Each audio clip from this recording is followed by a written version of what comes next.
पहला कंट्री हमारा वियतनाम है आज बात करने के लिए हमारे पास। खोल लीजिए एटलस में अपने अपने वियतनाम में। वहाँ पर चलिए कुछ चीज़ देखते हैं वियतनाम के मैप के बारे में फटाफट आपके साथ। 4-5 चीज़ें मैप में देखने के लिए। वियतनाम पहली बात तो साउथ ईस्ट एशिया कंट्री है, दक्षिण पूर्व एशिया का आसियान का पार्टनर है, आसियान का देश है ये। तो कुछ बातें समझ लीजिए इसके बारे में फटाफट। वो है पहली बात तो इंडो चाइना प्रायद्वीप का पार्ट है ये। हिंद चीन प्रायद्वीप कहते हैं इसको आप लोग। हिंद चीन प्रायद्वीप तीन तरफ किससे घिरा हुआ है ये? हिंद चीन प्रायद्वीप है, तीन तरफ सागर से घिरा होगा, पेनिसुला है, तो तीन तरफ वाटर बॉडीज होंगी। कौन कौन सी वाटर बॉडीज है यहाँ पर?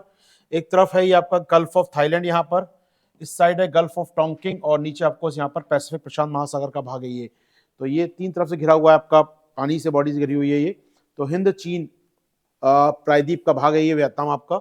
एक तरफ गल्फ ऑफ टोंकिंग है इधर, यहाँ पर नीचे गल्फ ऑफ थाईलैंड है यहाँ पर साइड में, और यहाँ पर प्रशांत महासागर साउथ चाइना सी का पार्ट है उस साइड। तो तीन तरफ ये घिरा हुआ है, मैप में देख सकते हैं। तो पेनिसुला है, तो तीन तरफ सागर बॉडीज हैं, वाटर बॉडीज हैं, वो याद रखिएगा। टोंकिंग की खाड़ी, साउथ चाइना सी, और नीचे इसके है थाईलैंड की खाड़ी इस प्रायद्वीप के। उसमें कई देश आते हैं इस प्रायद्वीप के अंदर, कंबोडिया भी आता है इसके अंदर, इसी में लाओस आता है, इसी में थाईलैंड आता है, इसी में आपका ये वियतनाम आता है। तो 4-5 देश आते हैं इस प्रायद्वीप के अंदर, इस इंडो चाइना प्रायद्वीप में। इंडो चाइना प्रायद्वीप सुना होगा वैसे हमने कई बार। इंडो चाइना प्रायद्वीप, इंडो चीन, हिंद चीन बोलते हैं हम लोग यहाँ पर।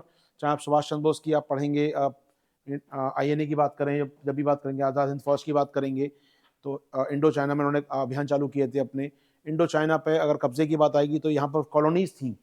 ये जो इलाका था इंडो चाइना का, दो भागों में बटा हुआ था उस समय। एक था ब्रिटिश इंडो चाइना, एक था फ्रेंच इंडो चाइना। तो दो कॉलोनी थी यहाँ पर मुख्यतः, जिसमें से थाईलैंड और जो आपका म्यांमार था वो पार्ट था किसका? ब्रिटेन का। और ये जो पार्ट था आपका हनोई वियतनाम का, या साइड का लाओस का, कंबोडिया का, ये कैप्चर था फ्रांस के हाथों में। तो दो एक प्रकार से टेरिटरी थी अपने आप में, दो पार्ट थे। थाईलैंड का कुछ पार्ट फ्रांस के हाथों में था, और अधिकतर पार्ट था यहाँ पर ब्रिटेन के हाथों में। थाईलैंड और म्यांमार थे ब्रिटेन के पास। इंडो चाइना बटा हुआ था फ्रेंच इंडो चाइना और एंग्लो इंडो चाइना में। वो इतिहास की बात हो गई, लेकिन बात करें वियतनाम की, तो वियतनाम में आपको जो पॉलिटिकली जोग्राफिकल मैप में देखना है क्या क्या। पिकिंग मैप में दो तीन चीज देख लीजिए, बराबर मार्क कर रहा हूं मैं, वो समझिएगा कौन कौन सी चीज मार्क करनी है आपको। एक तो उत्तर में एक नदी मिलेगी आपको, उसका नाम है रेड रिवर, ठीक है, तो लाल रंग से रेड रिवर यहाँ पर। तो जो कैपिटल सिटी हनोई है इसकी, हनोई जो शहर राजधानी है, वो बनी है रेड रिवर पर, और उसका एक नाम और है सोंग होंग नदी। तो रेड रिवर या सोंग होंग नदी कहते हैं। हनोई शहर बना है यहाँ पर, हनोई शहर, रेड रिवर, सोंग होंग नदी। याद रखिए खत्म होती है कहाँ पर? गल्फ ऑफ टोंकिंग खत्म होती है नदी आकर, ये खत्म होती है गल्फ ऑफ टोंकिंग में। फेमस नदी है, दो नदियां पूरे वियतनाम में, और दोनों एक उत्तर में एक दक्षिण में, बिल्कुल दोनों ही फेमस हैं। सोंग होंग रेड रिवर, और एक है यहाँ पर मेकोंग रिवर जो खत्म होती है यहाँ पर नीचे प्रशांत महासागर में। प्रशांत महासागर में खत्म होती है आपकी मेकोंग नदी, बहुत फेमस है मेकोंग नदी आपकी ये। कई देशों से गुजरती है मेकोंग, चर्चा में रहती है आए दिन। ये कहाँ से आती है मेकोंग निकलकर? तिब्बत प्लेटू से। तिब्बत प्लेटू से Myanmar, Thailand, Laos, Cambodia, Vietnam, almost जितने कंट्री ऊपर हैं ये, जितने कंट्री यहाँ पर हैं, ये चाइना से निकल के म्यांमार टच करते हुए, ये यहाँ पर थाईलैंड को टच करते हुए, लाओस थाईलैंड बॉर्डर टच करते हुए, कंबोडिया से गुजरते हुए पहुंचती है वियतनाम में। बहुत हैवी डेल्टा बनाती है, दुनिया का बहुत अधिक चावल उत्पादक राइस प्रोडक्शन एरिया है ये मेकोंग नदी डेल्टा। फेमस है चावल उत्पादन के लिए Mekong, known for their rice production. Vietnam दुनिया का चावल उत्पादक राष्ट्रों में से एक है, और मेकोंग नदी का डेल्टा एक बड़ा डेल्टा है अपने आप में। लाइक गंगा फॉर आस, ऐसे बोलते हैं, गंगा उनके लिए एक पवित्र नदी भी है, और कहीं ना कहीं चावल उत्पादन का केंद्र भी है। सभी देश हैं, China, Myanmar, Thailand, Laos, Cambodia और वियतनाम। तो 3 और 3 6 देश होगा एक प्रकार से, ये लोग मेकोंग नदी के साइड में बने हैं। तो मेकोंग हो गया, तो ऊपर नदी हो गई एक, और एक नीचे नदी हो गई, दो नदियां हो गई। इसके बीच में उच्च भूमि है, तो इस साइड नदी है, साइड नदी है, बीच में उच्च भूमि है, हाईलैंड है, उसका नाम है अन्नाम हाईलैंड। तो यहाँ पर एक मिलेगी अन्नाम हाईलैंड आपको। जो बीच का मध्यवर्ती भाग है वियतनाम का, दो अन्नाम हाईलैंड, पहाड़ हैं, छोटे पठार है वहां पर है। तो अन्नाम हाईलैंड की लैंड है यहाँ पर, दोनों तरफ नदियां ऊपर नीचे, रेड सी और मेकोंग सी, मेकोंग रिवर, और बीच में यहाँ पर है अन्नान हाईलैंड्स, आप यहाँ पर याद रखेंगे। तो ये 3 जोग्राफिकल पार्ट है कुल मिला के वियतनाम के। ऊपर लाल नदी, नीचे मेकोंग नदी, और बीच में है अन्नाम हाईलैंड। हो जाएगा, 3 पार्ट में बांटेंगे हम लोग। चलिए, इसके अलावा लार्जेस्ट पीक जो है इसकी फैंसी पैंग माउंटेन पॉइंट नहीं है, पहाड़ी ऊपर देख रहे हैं आप सब नॉर्थ में, तो एक सबसे चोटी कह सकते हैं इसकी, शॉर्ट ऑफ यहाँ पर फैंसी पैंग माउंटेन सबसे चोटी है यहाँ की वियतनाम की अपने आप में, इन पॉइंट सच देखा जाए तो। आपके लिए इस काम का क्या है वो समझिएगा, कुछ शहरों को मार्क कर रहा हूँ, देख लीजिए, बहुत काम के शहर हैं, north to south, south to north, एक बार पढ़ लीजिएगा इनको। सबसे ऊपर चले आप, फेमस शहर हनोई, राजधानी भी है इसका। हनोई एक कोस्टल सिटी नहीं है, याद रखिएगा। हनोई तट नहीं है, बंदरगाह नहीं है। हनोई रिवर डेल्टा बना है, रिवर में बना है, रेड सी में, रेड रिवर में बना हुआ है, लेकिन वो एक कैप कोस्टल सिटी नहीं है हनोई। बहुत फेमस शहर है हनोई।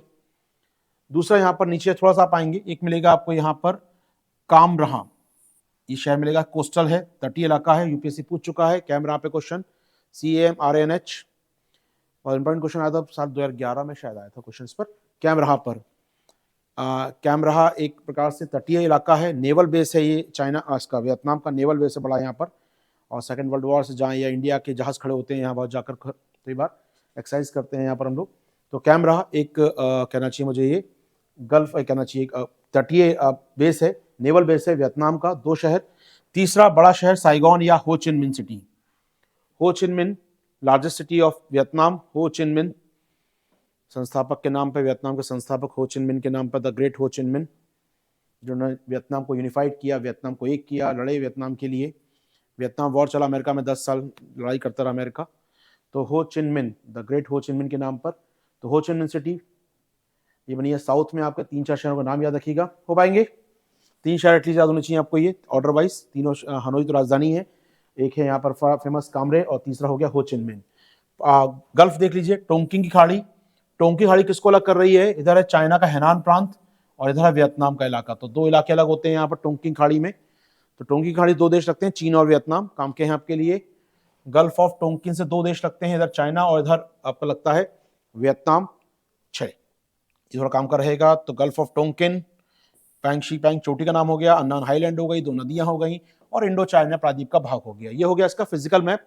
काम की रहेगा आपकी जानकारी। फिजिकल मैप में 3 चीज याद रखिएगा, 2 नदियां, बीच में पहाड़, टोंकिंग खाड़ी, और 2-3 शहर जो आपको याद करने ऊपर से नीचे। ये तो हुआ वियतनाम के बारे में छोटा सा मैप।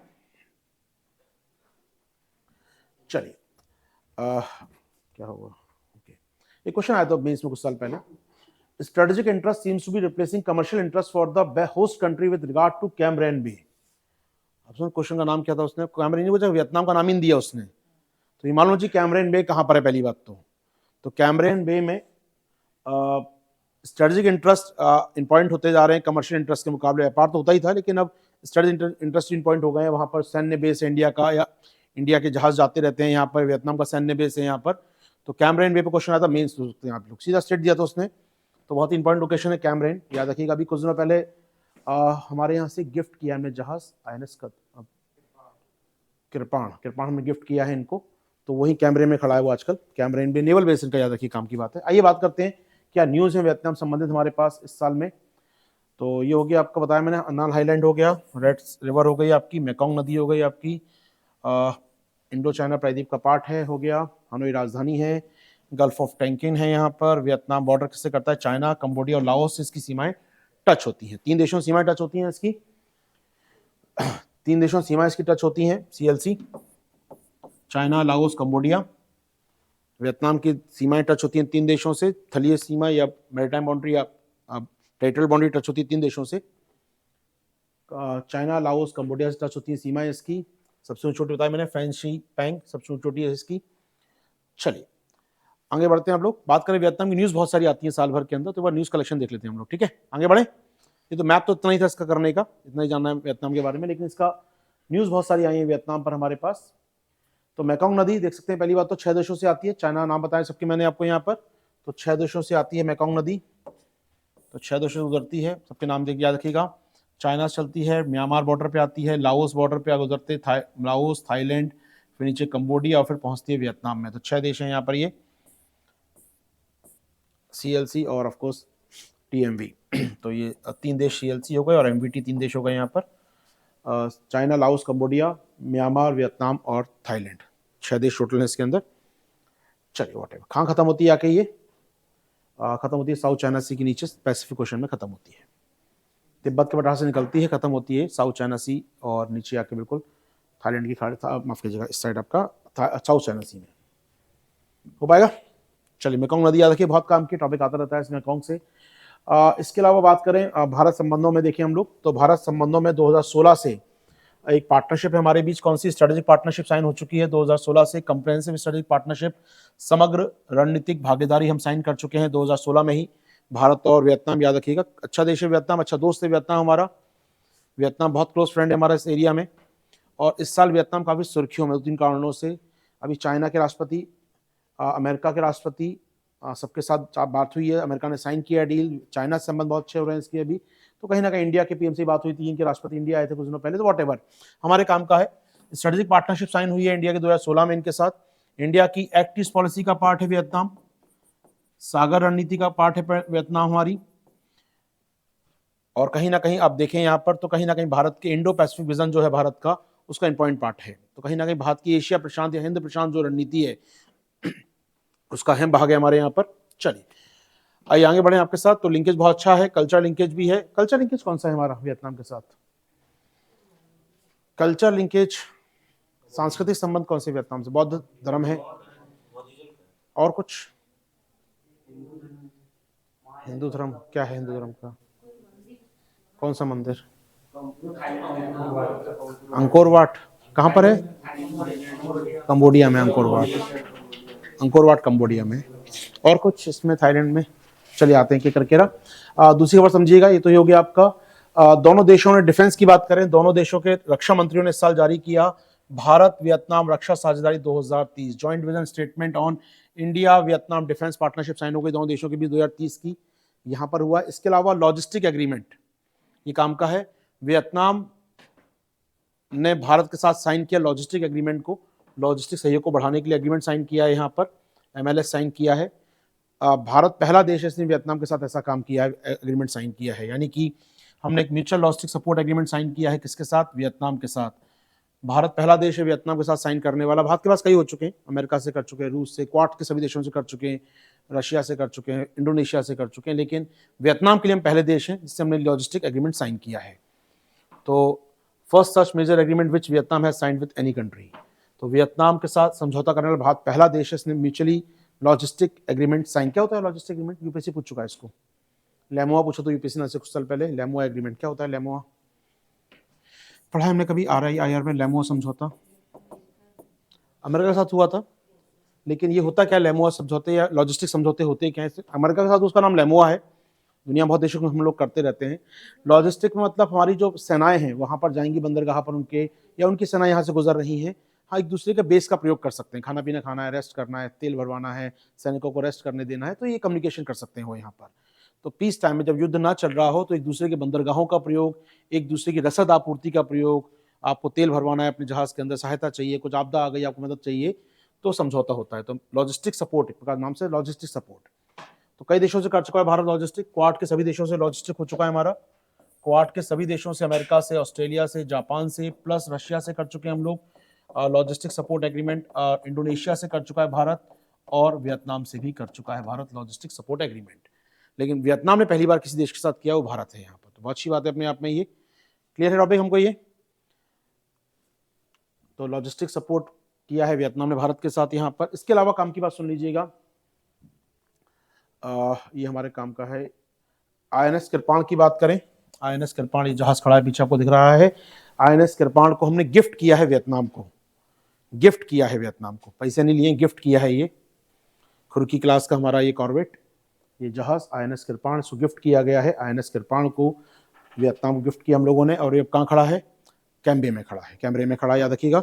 तो वहाँ के नेवल बेस में खड़ा है, तो ये गिफ्ट किया गया भारत की ओर से। दिखाता संबंध कितने अच्छे हैं हमारे और वियतनाम के बीच में यहाँ पर। तो INS कृपाण का नाम आएगा, याद रखिएगा INS कृपाण। ये तैयार किया गया था भारत में, कॉर्वेट है, मिसाइल कॉर्वेट है, खुखरी क्लास का, ठीक है। तो ये जाके कहाँ खड़ा होगा? कैमरेन बे में जाके खड़ा हो जाएगा। तो ये हैंडओवर किया गया और कैमरेन बे में खड़ा हो गया जाकर। ये गिफ्ट किया भारत ने, ठीक है, गिफ्टिंग है शॉर्ट ऑफ, ये कोई चार्ज नहीं लिया है, फ्री गिफ्ट किया है एक प्रकार से। हम इसका यूज़ कर रहे थे, हमने रिटायर, हमें डीकमीशन करना था कुछ सालों बाद, हमने कहा कुछ सालों की सेवा बची है, 5-7 साल यूज़ कर सकते हैं, हमने कहा जो दे देते हैं इनको, तो वो यूज़ करके देखेंगे। और अल्टीमेटली होगा क्या ना, एक बार चला के देखोगे और डिमांड करोगे हमसे खरीदोगे, फिर ये होता ही, हर देश करता है काम ये। चलिए आगे बढ़े हम लोग यहाँ से। तो ये INS कृपाण का नाम याद रखिएगा। इन सर्विस था, अपने आप में सेवा में चल रहा था हमारा, भारतीय नौसेना में सक्रिय जहाज था ये, उसको गिफ्ट किया गया है। हमने म्यांमार को भी ये गिफ्ट की थी, पनडुब्बी, लेकिन वो डीकमीशन हो रही थी, वो सेवा खत्म हो रही थी उसकी, तो हमने म्यांमार को गिफ्ट की। लेकिन ये हमने क्या किया है, इन सर्विस कोई जहाज था हमने हैंडओवर किया है, INS कृपाण नाम का ये, ठीक है। चलिए, तो ये विशाखापट्टनम से मूव किया और पहुंचा अल्टीमेटली कैमरेन तक, ठीक है। इसके अलावा याद रखिए 2 बातें और, आपके काम का जो मंदिर प्रोजेक्ट की बात मैं कर रहा था वो है My Son project, My Son temple complex in Vietnam. इसका निर्माण करेगी, इसका रिकंस्ट्रक्शन करेगी हमारी आर्कोलॉजिकल सर्वे ऑफ इंडिया। तो ये यहाँ रखिए टेम्पल का नाम, कल्चर टेम्पल, माइसन टेम्पल। आज से कुछ दिनों पहले कोविंद साहब जो हमारे राष्ट्रपति रामनाथ कोविंद, वो इस मंदिर की यात्रा पे गए थे, जब वियतनाम गए थे वो यहाँ होके आए थे, यहाँ से फोटो वोटो खिंचवाए थे उन्होंने, तब सरकार ने कहा था मदद करेंगे। फाइनली ये एग्रीमेंट लागू हो गया। तो यहाँ पर रिस्टोरेशन कंजर्वेशन वर्क ऑन माइसन, तो पुनर्स्थापना संरक्षण कार्य भारत सरकार कर रही है। माइसन का अंकोर वाट का किया, बोरोबदूर में मदद की हम लोगों ने, ऐसी मदद कर रहे हैं यहाँ पर हम लोग अब माइसन प्रोजेक्ट। तो माइसन टेम्पल जो है, माइसोन या एक प्रकार से माइसोन टेम्पल, ये कब के बने हैं, पॉइंट बात ये है कब के बनाए गए हैं, थोड़ा सवाल उठता है मेरे साथ, कब के बनाए गए माइसोन टेम्पल, किस जनरेशन में। हिंदू मंदिर है वहां पर, आपने पढ़ा होगा महाजनपद काल, उसमें थे चंप, चंप याद है, बंगाल के अंग चंप। सो 16 में जो थे बंगाल में थे चंप, या चंपा बोलते थे इसको हम लोग, चंपा किंगडम। तो बाद में वो लोग बंगाल से मूव करके वियतनाम चले गए उस साइड, और वहां जाकर उन्होंने अपना किंगडम बनाया, तो चंप किंगडम बनाया उन्होंने वहां पर अपना, उनके समय के मंदिर है ये। दैट्स मीन 2000 साल पुराने मंदिर हैं ये। तो इसलिए कहा जाता है कि ये जो, इसलिए हमने थोड़ी पहले लाइन पढ़ी थी आपके साथ, वो मैंने लाइन लिखी थी यहाँ पर, दोनों देशों में 2000 साल से अधिक पुराने संबंध हैं। तो चंप कितना साल पुराना है, महाजनपद मतलब ऑलमोस्ट 2500 साल हो गए। तो 2000 साल से पहले संबंध हमारे हैं वियतनाम के साथ। हमारे यहाँ से चंप मूव करके गए थे, माइसोन टेम्पल तैयार किए थे। कोविंद साहब का एक मैं चाहूंगा एक बार दिखाना आपको यहाँ पर,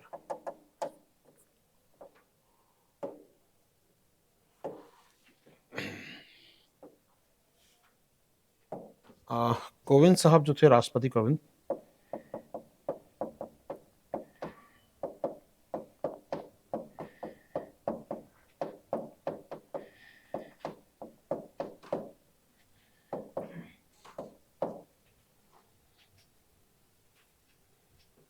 ये गए थे मंदिर पे, ये आप मंदिर देख रहे हैं, मंदिर का दौरा किया था उन्होंने यहाँ के, और तब उन्होंने कहा था कि यहाँ पर माइसन टेम्पल वो गए थे, उन्होंने कहा था इन मंदिरों का निर्माण कराएगी भारत सरकार। तो ये तब से प्रोजेक्ट चल रहा है। आप सोच सकते हैं कोविंद साहब कब थे और कब गए, कोविड के पहले गए होंगे ऑफकोर्स, वो भी 2019 के पहले गए थे वो। तब उन्होंने कहा था रजिस्ट्रेशन वर्क चालू करेंगे, फाइनली चालू हो गया काम ये। तो माइसन टेम्पल पूछ सकता है आपसे, चर्चा इसकी हो सकती है, किस देश में हो रहा है, कौन कर रहा है, ASI कर रही है हमारी, तो ये चर्चा आपकी ले सकता है एग्जाम में, ठीक है। तो फोटो में याद आए थे इनके 2019 से पहले, ठीक है। चलिए, तो ये हो गया हमारा काम यहाँ पर, इसके अलावा कुछ और व्हाटएवर आगे बढ़ते हैं आपके साथ।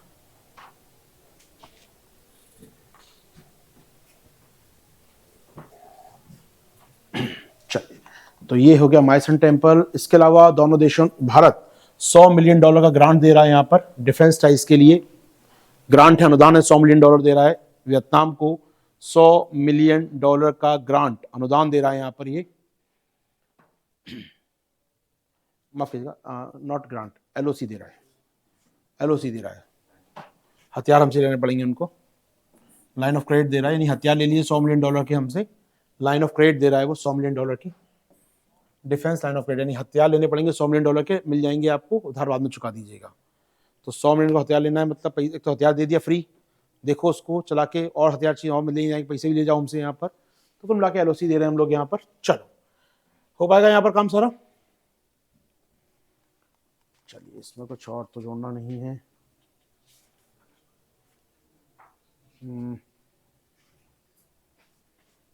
चलिए, अच्छा, यहाँ पर दोस्तों एक याद रखिए इसमें काम का अपना, यहाँ पर जो इलाका है ना, ये जो इलाका है समुद्र का वियतनाम का, इसका नाम है फू खान बेसिन। समुद्र का इलाका है फू खान बेसिन, जहां भारतीय तेल कंपनियां ऑयल एक्सप्लोरेशन कर रही थी।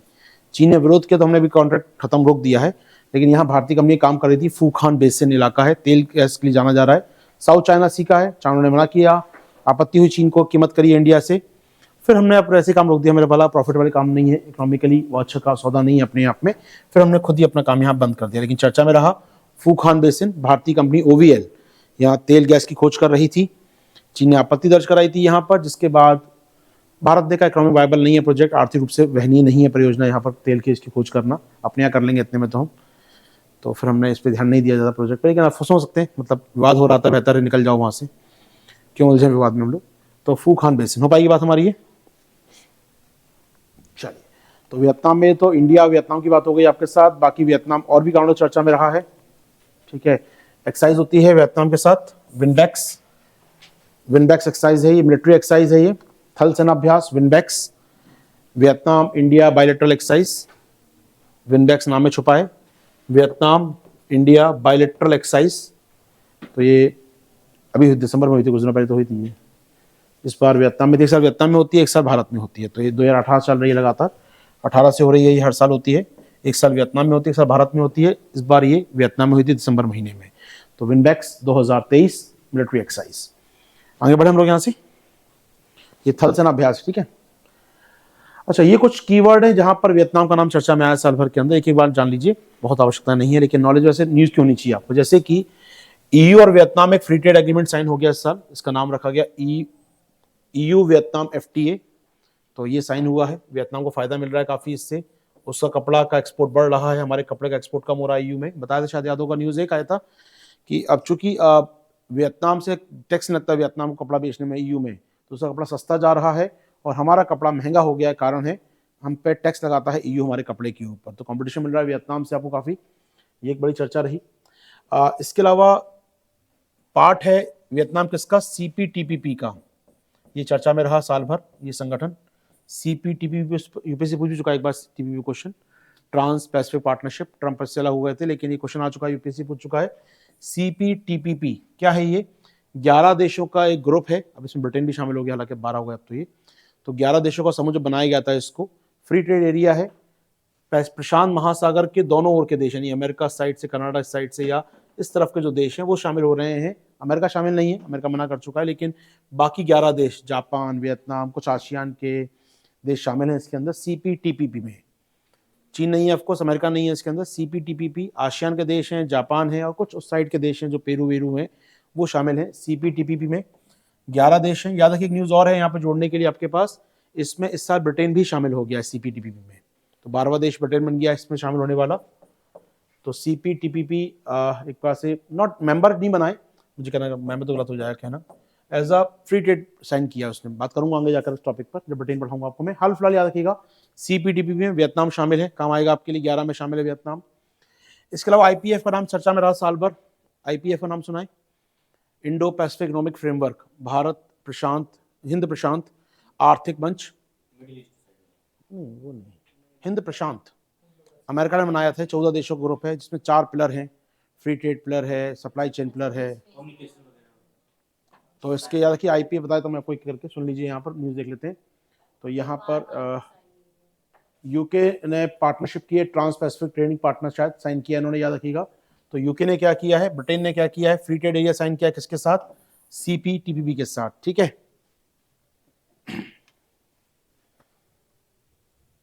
तो यहां पर एक प्रकार से पार्टनर बन गया इसका वो, ठीक है। तो यूके एक प्रकार से इसका पार्ट बन गया। सीपीटी का नाम समग्र एवं progressive agreement trans Pacific partnership, इसका नाम टीपीपी था। यूपीएससी ने जब पूछा था इसका नाम, तब आया था टीपीपी में कौन से देश हैं, अब इसका नाम, नया नाम है सीपीटीपीपी, ब्रिटेन आ गया इसके अंदर आपका, ठीक है। तो ब्रिटेन यहाँ पर हम देखते हैं, joint Pacific trade deal, Britain शामिल हो गया इस साल यहाँ पर। UK sign pact to joint Pacific trade deal, ठीक है। याद रखिए, एक बड़ी खबर थी ये, यूके जब से अलग हुआ ईयू से, वो ढूंढ रहा है कोई पार्टनर मिल जाए बड़ा उसको, और वो शामिल हो गया इसमें यहाँ पर। अब वो तो बड़ी पार्ट डील थी अपने आप में ये, ठीक है।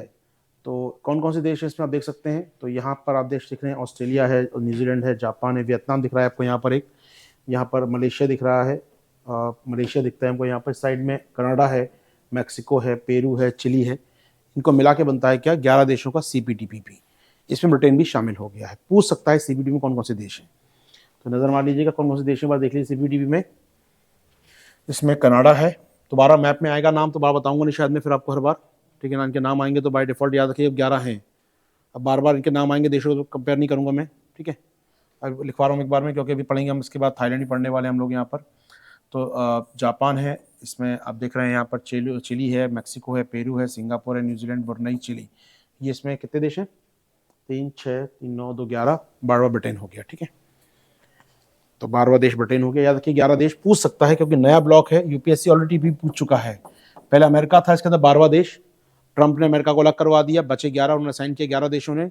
CPTPP 11 देश का समूह फ्री ट्रेड ब्लॉक है, इंडिया को आमंत्रित किया ज्वाइन करने के लिए इन्होंने। लेकिन इंडिया ने कहा मेरा आसियान से ऑलरेडी फ्री ट्रेड चलता है, जापान से ऑलरेडी फ्री ट्रेड चलता है मेरा, ऑस्ट्रेलिया से फ्री ट्रेड मेरा चलता ही है, ब्रुनेई से मेरा है ही है, मलेशिया से है ही है मेरा, सिंगापुर वियतनाम से मेरे चल ही रहे हैं FTA आसियान के तहत, तो कनाडा से मुझे करना भी नहीं है अब तो क्यों जाएं आपके साथ, ठीक है।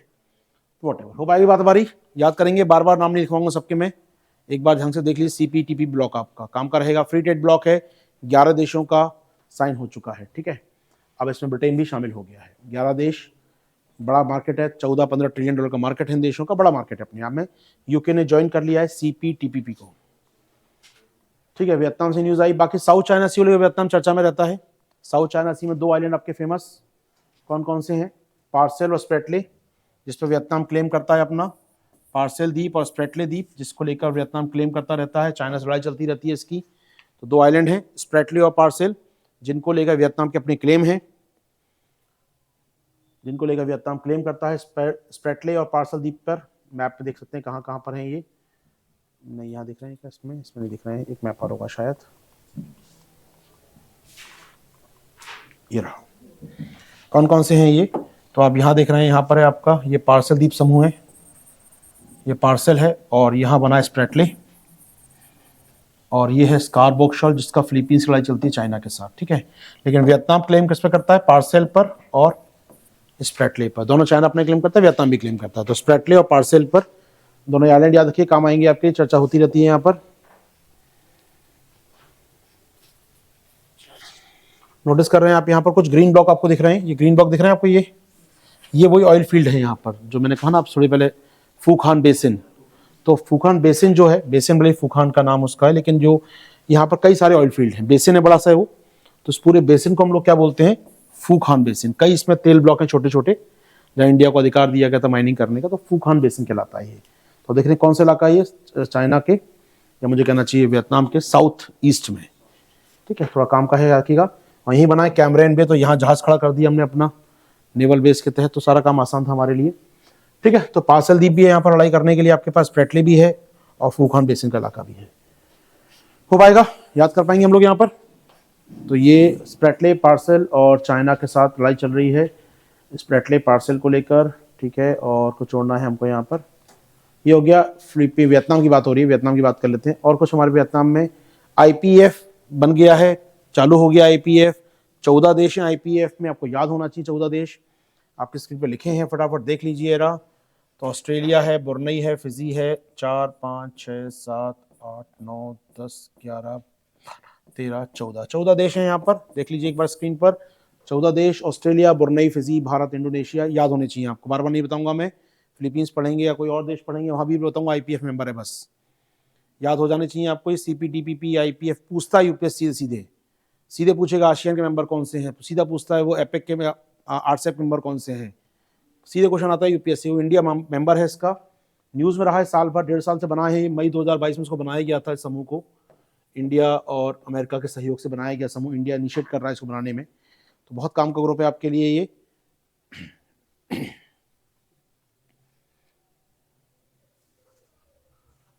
ठीक है, तो 14 देश इसके अंदर याद रखिएगा शामिल हैं यहाँ पर, चलिए लिख लीजिए सबके नाम, याद हो जाने चाहिए सबके नाम को यहाँ पर, ठीक है।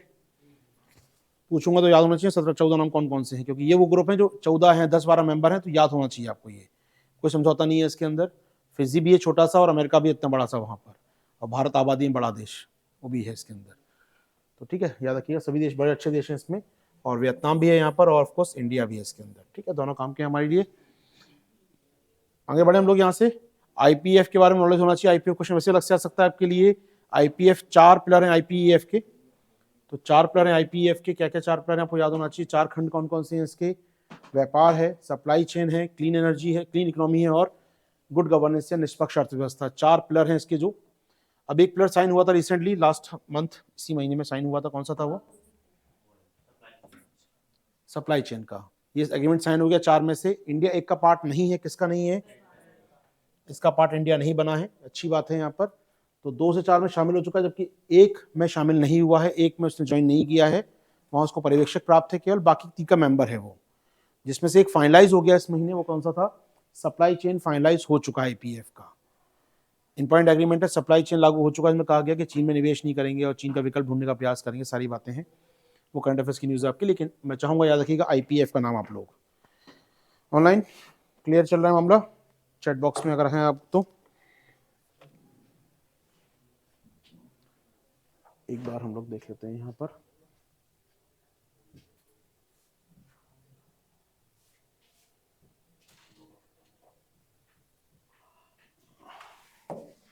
एक मिनट में चैट बॉक्स खोलना चाहिए जूम कॉल का इनका।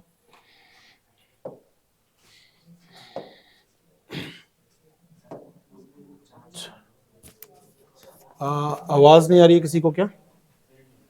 ऑनलाइन आवाज नहीं आ रही है क्या?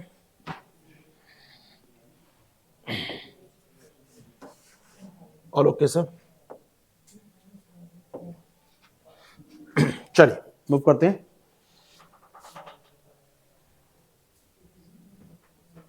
हो पाएगा? चलिए, ये हो गया IPF अपना। इसके अलावा इंडिया ने बता दिया उनको सप्लाई चेन वाला एग्रीमेंट साइन हो गया है, सप्लाई चेन पे साइन हो चुका है, इंडिया मेंबर बन चुका है सप्लाई चेन का।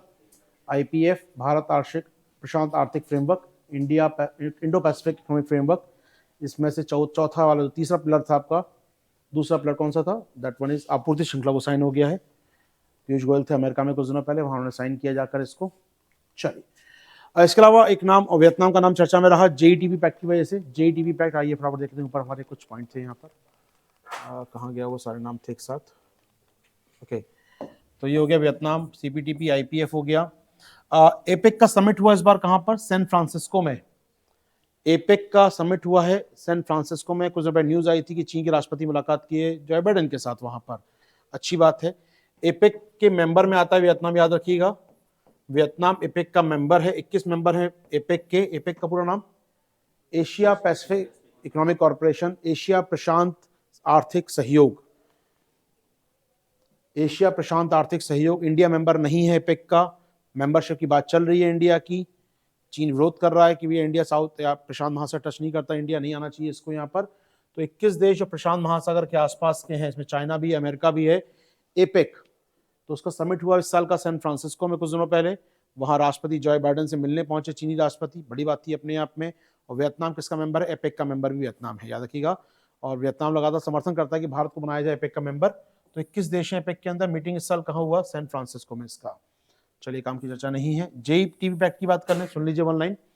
JTB पैक्ट क्या है? ये क्लाइमेट जुड़ा है क्लाइमेट चेंज से, जिसके तहत G7 देश फंडिंग करेंगे कुछ देशों की ऊर्जा ट्रांजिशन करने के लिए। कोयले को छोड़कर जलाइए आप, क्या स्वच्छ ऊर्जा पे आइए। Just energy transition, just energy transition. वैसे आपने से काफी लोगों ने न्यूज सुनी होगी, मुझे लगता है करंट अफेयर से पढ़ते रहते हैं खबरों को हम लोग। मतलब कुछ लोग तो नया लग रहा हो कुछ लोगों के लिए, लेकिन मैं उम्मीद कर रहा हूँ सबने सुना होगा खबरों को। यहाँ पर ऑनलाइन में कुछ लोग नया रख सकता है खबरें। ये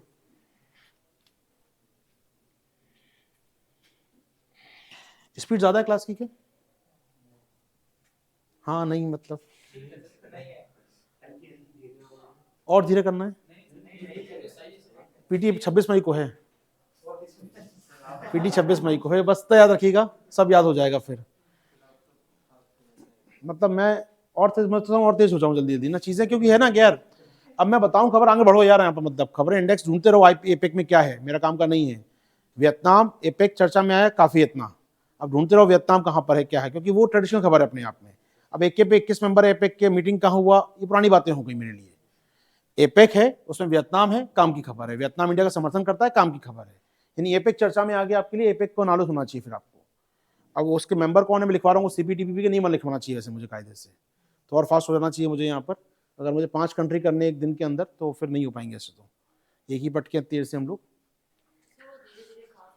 धीरे धीरे फास्ट करेंगे, मैं उम्मीद कर रहा हूँ। वही मैं इसी पे अभी धीरे चल रहा हूँ मैं, इसलिए हम पूछा मैं तेज तो नहीं चल रहा हूँ ना किसी ने,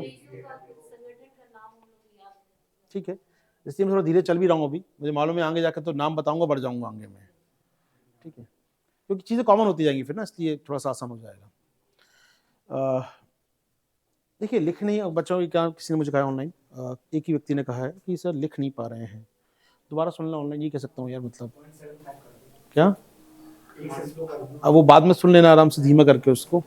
यार हो क्या कह रहे हैं, मैं स्लो चलूंगा तो टाइम और खराब होगा मेरा, और वो कुछ चीज़ होगा कि बाद में समझौता होता है कि नहीं यार ये मत कराओ, ये छोड़ दो, ये स्किप कर दो, टाइम कम बचेगा तो, और मैं चाहता नहीं हूँ ऐसा करूँ मैं आपके साथ।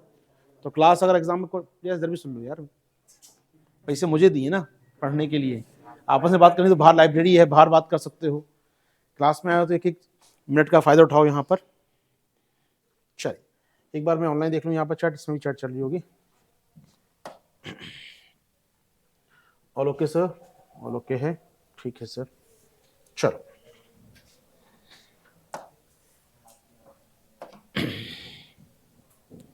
कहाँ गया हमारा फाइल,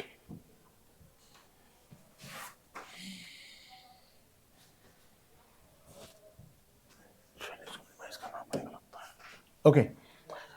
एपेक हो गया। जेईटीपी पैक्ट सुन लीजिए, क्या है JETP, just energy transition pact, just energy transition pact, ये चर्चा में रहा। ये इसमें G7 देश क्या कर रहे हैं, देशों में कोयले के स्थान पर पैसा दे रहे हैं, भाई कोयला मत जलाओ और अपनी एनर्जी को ट्रांजिशन करो। जस्ट एनर्जी ट्रांजिशन पैक्ट याद रखिएगा, जस्ट एनर्जी, इसमें G7 देश पैसा दे रहे हैं किस काम के लिए, कि कोयला छोड़िए और एनर्जी को ट्रांजिशन कीजिए, ट्रांजिशन कीजिए एनर्जी को, क्लीन फ्यूल को जाइए, कोयला मत जलाइए। चर्चा रहेगी इस पर। इसमें कई देशों में पैसा लगा रहे हैं G7 देश। साउथ अफ्रीका पहला केस था जहां पैसा सफल रहा उनका, उसका इंडोनेशिया, सिंगापुर, वियतनाम और सेनेगल। सिंगापुर ने मना कर दिया, कोई बात नहीं, लेकिन बाकी देश या सिंगापुर ने हाँ कर दिए। मतलब देख रहे हैं कौन कौन से देश शामिल हैं इसके अंदर। तो यहाँ पर जस्ट एनर्जी ट्रांजिशन में कौन कौन से देश शामिल हो गए हैं, तो साउथ अफ्रीका हो गया, इंडोनेशिया हो गया, वियतनाम और सेनेगल, नॉट सिंगापुर, वियतनाम और सेनेगल। तो 4 देशों को उन्होंने प्रस्ताव, इंडिया को भी कहा शामिल होने को, इंडिया शामिल नहीं है अभी इसमें। जेईटीपी याद रखिएगा, इसमें वियतनाम शामिल है। G7 देश पैसा लगा रहे हैं यहाँ पर बड़े स्केल पर, इंडोनेशिया में, वियतनाम में, सेनेगल में और साउथ अफ्रीका में। कौन सा प्रोजेक्ट है, JETP, just energy transition partnership हो पाएगा। तो यहाँ पर अभी इस साल एग्जांपल जकार्ता को मिल रहे हैं, इंडोनेशिया को $20 अरब मिल रहे हैं इस काम के लिए, वियतनाम को पैसा मिलेगा, सेनेगल को मिलेगा, साउथ अफ्रीका को मिलेगा। तो काफी सफल प्रोजेक्ट माना जा रहा है अपने आप में, ये हो पाएगा। आगे बढ़े, ये लोन है बेटा, लोन है ये, ग्रांट कौन देगा $20 अरब की, बर्बाद हो जाएंगे, खुद लुट पिट जाएंगे बेचारे। $20 अरब कौन ग्रांट देने वाला है इसको, यहाँ पर इतना इनके पास नहीं होगा। चलो G7 देशों को बताया मैंने आपको, ये G7 देशों का मॉडल याद रखिएगा। G7 देशों का मॉडल है जिसके तहत वो उन्होंने पैसा साउथ अफ्रीका को दिया था, $8 अरब दिया साउथ अफ्रीका को, 20 दिया उन्होंने इंडोनेशिया को, सबको पैसा बांट रहे हैं, वियतनाम को भी और सेनेगल को भी। तो सेनेगल पार्ट, वियतनाम पार्ट है किसका, जेईटीपी का। देखिए इंडोनेशिया भी, तो बाकी वहाँ पर आएगा तो न्यूज़ रिपीट नहीं करूंगा मैं अब, ठीक है। साउथ अफ्रीका का नाम आया तो वहाँ रिपीट नहीं करूंगा न्यूज़ में। तो 4 देश यहीं याद कर लीजिए, सिंगापुर, इंडोनेशिया, माफ सिंगापुर कह रहा हूँ, सेनेगल, इंडोनेशिया, वियतनाम और साउथ अफ्रीका जेईटीपी के पार्टनर है, इंडिया पार्टनर नहीं है। चलिए खत्म होता है वियतनाम हमारा, यहाँ पर कुछ और बच गया वियतनाम में बात करने के लिए। एक दो न्यूज़ और थी नीचे उसके अंदर, लास्ट नाटक होता है वियतनाम के बारे में। तो वियतनाम में साउथ चाइना सी डिस्प्यूट हो गया, जेईटीपी हो गया। अमेरिका ने याद रखिए पार्टनरशिप की है, स्ट्रेटेजिक पार्टनरशिप साइन की है। जो बाइडेन की यात्रा हुई यहाँ पर इस साल, तो जो बाइडेन ने साइन किया इनके संग स्ट्रेटेजिक पार्टनरशिप ऑनलाइन याद रखिए। अमेरिका और वियतनाम ने साइन की है स्ट्रेटेजिक पार्टनरशिप। वियतनाम बहुत जल्दी क्वाड का मेंबर बन सकता है, तो क्वाड में जुड़ सकता है वियतनाम बहुत जल्दी आपके। तो क्वाड का पार्टनर, रणनीतिक भागीदारी भी साइन की अमेरिका ने इसके साथ, और क्वाड ने के लिए मेंबरशिप के लिए अप्लाई किया है वियतनाम ने। उम्मीद करेंगे विस्तार होगा तो इसको जगह मिल जाएगी, क्योंकि विस्तार में साउथ कोरिया एक देश जोड़ना चाहता है, वियतनाम एक देश जोड़ना चाहता है, कुछ और देश हैं यहाँ पर जो जोड़ना चाहते हैं क्वाड में। तो वियतनाम उसमें से एक क्वाड में जोड़ना चाहता है। हो पाएगी बात हमारी। चलिए आगे बढ़ते हैं आपके साथ। ये हो गया वियतनाम की पूरी कहानी।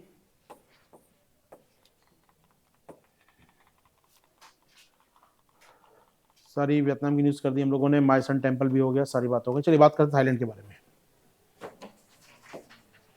आइए बात करें थाईलैंड पर।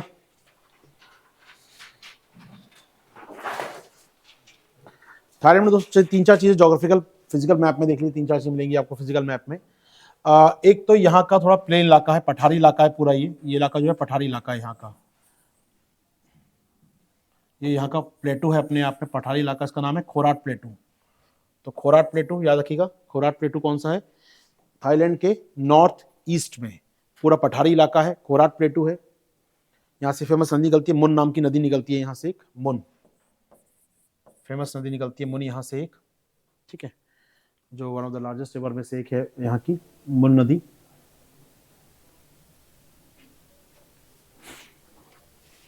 ठीक है, तो मुन नदी निकल रही है कहाँ से, खोराट प्लेटू से, याद रखिए पठारी इलाका है।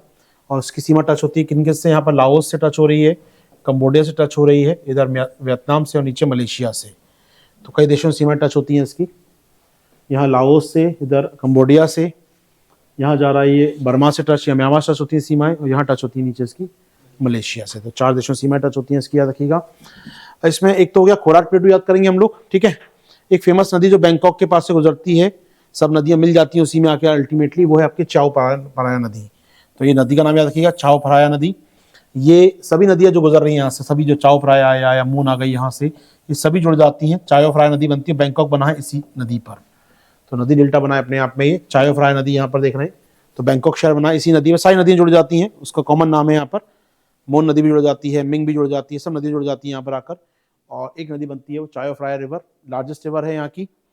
और ये कहाँ शहर बना है, कौन सा, बैंकॉक शहर इसी नदी किनारे बना हुआ है, ठीक है। याद करें चाओ फ्राया नदी का नाम, खोराक प्लेटू का नाम। और एक होती है स्थल संधि, स्थमस। क्या होती है स्थमस? जो 2 वाटर बॉडी को अलग करती है और 2 जमीनी इलाकों को जोड़ती है। जैसे जल संधि होती है, जस्ट उल्टा स्ट्रेट होती है, कोई वाटर बॉडी को जोड़ती है, जमीन को अलग करती है। ऐसी स्थल संधि होती है जो 2 लैंड पार्ट को जोड़ती है और 2 वाटर बॉडीज को अलग करती है। तो ये आप देख रहे हैं, ये जो छोटी सी पट्टी है इसका नाम है स्थमस ऑफ कारा, कारा या स्थमस ऑफ कारा, KRA। ये स्थल जल संधि है, किस कहाँ पर है, थाईलैंड में है स्थल जल संधि। ये किसको अलग कर रही है, अंडमान सी और सिर्फ थाईलैंड की खाड़ी, इन दोनों को अलग कर रही है। जोड़ किसको रही है, इंडो चाइना पेनिनसुला को जोड़ रही है मलेशिया के साथ। स्थमस कारा की बात कर रहे हैं, जोड़ रही है इंडो चाइना प्रायद्वीप जो है उसे जोड़ रही है किसके साथ, नीचे मलेशिया के साथ। हो पाएगा। स्थमस 3 पार्ट याद रखिएगा, नदी का नाम, पठार का नाम और स्थमस ऑफ करा का नाम। तो ये हो गया, चावरा नदी हो गई, खोराक प्लेटू हो गया, इंडो चाइना प्रायद्वीप का भाग है, थाईलैंड भी यहाँ पर। 3 बॉडी कर लेंगे हम लोग। जैसे वहाँ 3 पार्ट थे, नदी थी, बीच में पठार था, नीचे नदी थी, 3 भाग वहाँ थे वियतनाम में, 3 भाग यहाँ भी हैं। एक पठार है, एक नदी है और एक स्थमस ऑफ कारा है यहाँ पर, या करा है यहाँ पर। याद हो पाएगा ऑनलाइन?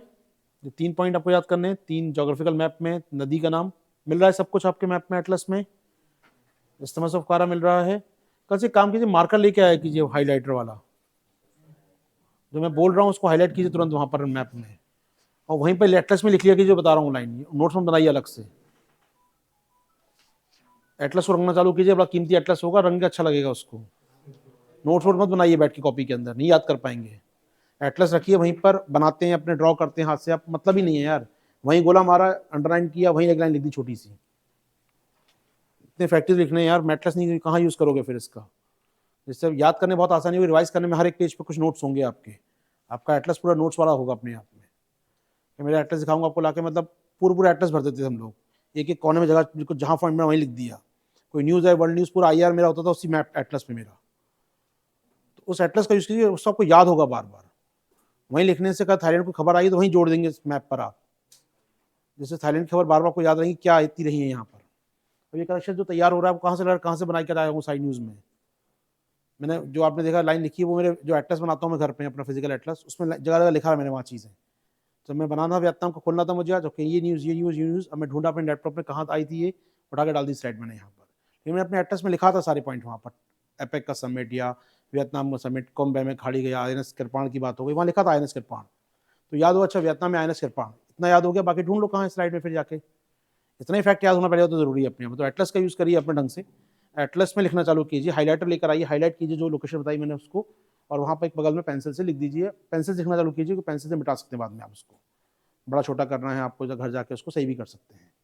तो लिखिए पेंसिल से, पेन वेन मत चलाइए, पेंसिल लिखिए। उसमें कोई नया इफेक्ट आ गया, वो पुराना टके नया इफेक्ट आ गया तो काटना पड़ेगा, अच्छा लगेगा, पेंसिल काटेंगे पेन को, हटाइए पेंसिल, रेस कीजिए, दोबारा लिख दीजिए उसको वहाँ इफेक्ट को। तो थोड़ा सा स्मार्ट बनिए, आपका एटलस बहुत मदद करेगा फिर आपकी, और रियल मदद करेगा एटलस आपकी। यहाँ पर ऑनलाइन भी सुन रहे हैं मेरी बात तो फॉलो कर सकते हैं इस काम को आप लोग भी। अपने एटलस को लेके बैठिए, हाईलाइट कीजिए, वहीं पेंसिल से लिख दीजिए बगल में क्या है ये, स्थमस ऑफ कारा लिख दिया आपने। अलग कर रही है किसको, ये अलग कर रही है इन दोनों पार्टी को, जोड़ रही है इन दोनों को यहाँ पर, लिख दीजिए, इतना मार्क हो गया अपने आप में। इससे फायदा क्या मिलेगा, आपका एटलस हमेशा आपके साथ रहेगा, आपके एटलस आपके नोट्स रहेगा अपने आप में, और जब भी आप खोलेंगे तो आपको मैप भी देखिएगा पूरा एरिया का, और याद भी हो जाएंगी चीज़ें। आमतौर मेरा प्रयास होगा कि कहीं ना कहीं मैं ऐसा कुछ कराऊंगा कि आपको एक देश यहाँ करा दीजिए, यहाँ बीच का मैप भी आपका हो जाए इससे।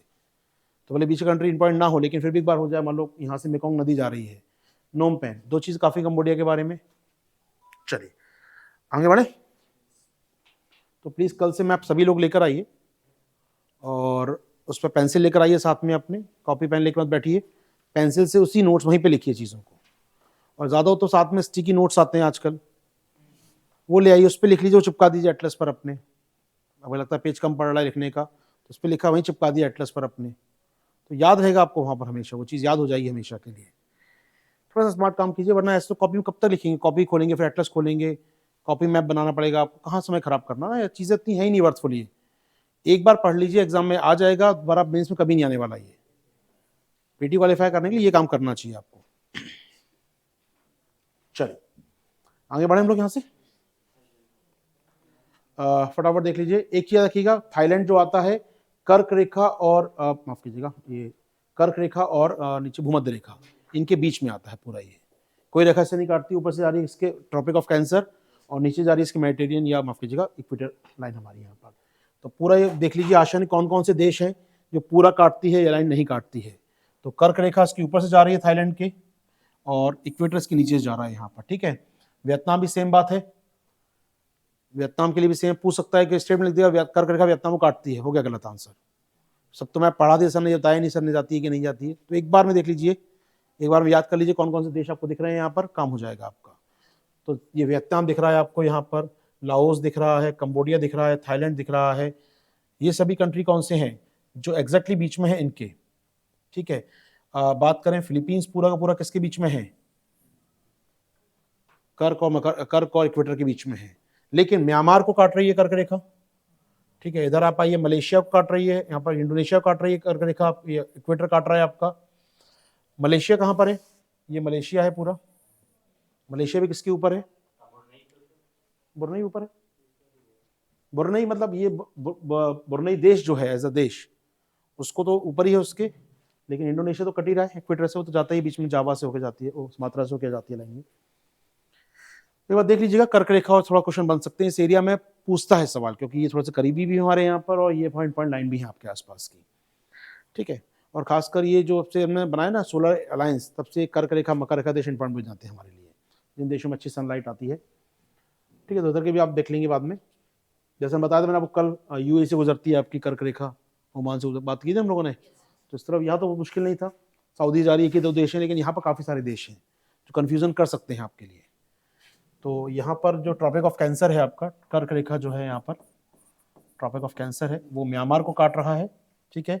चाइना जाता है, इंडिया है, ये बांग्लादेश है, ये तो है, ये 4 देश, कोई समस्या नहीं है। इसके बाद नीचे आपका यहाँ पर हो गया, ये ताइवान से जाती है आपकी, ये ताइवान आप चाहे तो देश मान ले। नीचे इक्वेटर को देख लीजिए एक बार, इक्वेटर इंडोनेशिया को काट रही है, और दैट्स इंडोनेशिया काट रही है, क्योंकि ये मलेशिया का पार्ट ये है ऊपर आपका, बुरनई भी ऊपर है, फिलीपींस भी ऊपर है, और बाकी जो देश हमने पढ़े वो सारे ऊपर हैं इसके, ठीक है। तो Thailand between the tropic of Cancer और इक्वेटर के बीच में है थाईलैंड की आपका पूरा इलाका। चलिए ये हो गया आपका समझने के लिए। यहाँ पर खुराक प्लेटू बता दिया मैंने आपको, यहाँ पर देश की बात हो गई। हाईएस्ट पॉइंट कौन सा देश का वो देख लीजिए, दो ही इंथेनॉन, इन पॉइंट नहीं है सर, याद करें, सबसे चोटी का नाम दो ही इंथेनॉन, कहाँ पर इसके नॉर्थ वेस्ट में आती है, शायद इसके नॉर्थ वेस्ट में आती है दो इंथेनॉन, ये है दो इंथेनॉन यहाँ पर नॉर्थ वेस्ट में, ये है दो इंथेनॉन पहाड़ी, ठीक है। ये पहाड़ियां हैं ऑफकोर्स, और ये जो इलाका है आपका पठार का इलाका है, ठीक है। कुछ और ये ना, ये न्यू फोल्डेड माउंटेन है, मालूम है आपको, नवीन वर्ल्ड पर्वत है इस साइड इसके, हिमालय, इंडो म्यांमार, आरकान को नॉफ की पूरा इलाका है न्यू फोल्डेड माउंटेन का है, ठीक है, याद रखिएगा। ये नवीन वर्ल्ड पर्वत का इलाका है पूरा ये, क्या अरकानियोमा का एक्सटेंशन है पूरा आपको, तो हिमालय से निकलता है अरकानियोमा, उसी का एक्सटेंशन होता है ये। अच्छा, इसके तो शहर देख ली 2-4, बैंकॉक तो काम दिख ही रहा है आपको, फेमस शहर बैंकॉक तो काम का आपके। फुकेत एक मैंग्रोव, हाईली डेंस मैंग्रोव है फुकेत में, टूरिस्ट स्पॉट है फुकेत यहाँ काफ़ी बड़ा। सुनामी बर्बाद हो गया था 2004 में, सुनामी आई थी, बर्बाद हो गया था फुकेत शहर, तो फुकेत शहर बहुत फेमस है यहाँ का। बैंकॉक तो राजधानी है, दो राय नहीं है। और इस साल पीटी में आया था मायसॉट, नहीं आया था, मतलब आना चाहिए था मायसॉट, वहाँ मायसॉट लिखा होना चाहिए, कुछ और लिखा था वहाँ पर, वहाँ क्या लिखा था, वहाँ शायद चियांग माई लिखा था, ये लिखा था ना, ये लिखा था चियांग माई लिखा था वहाँ पर, जबकि लिखना था मायसॉट उसको वहाँ पर, ठीक है।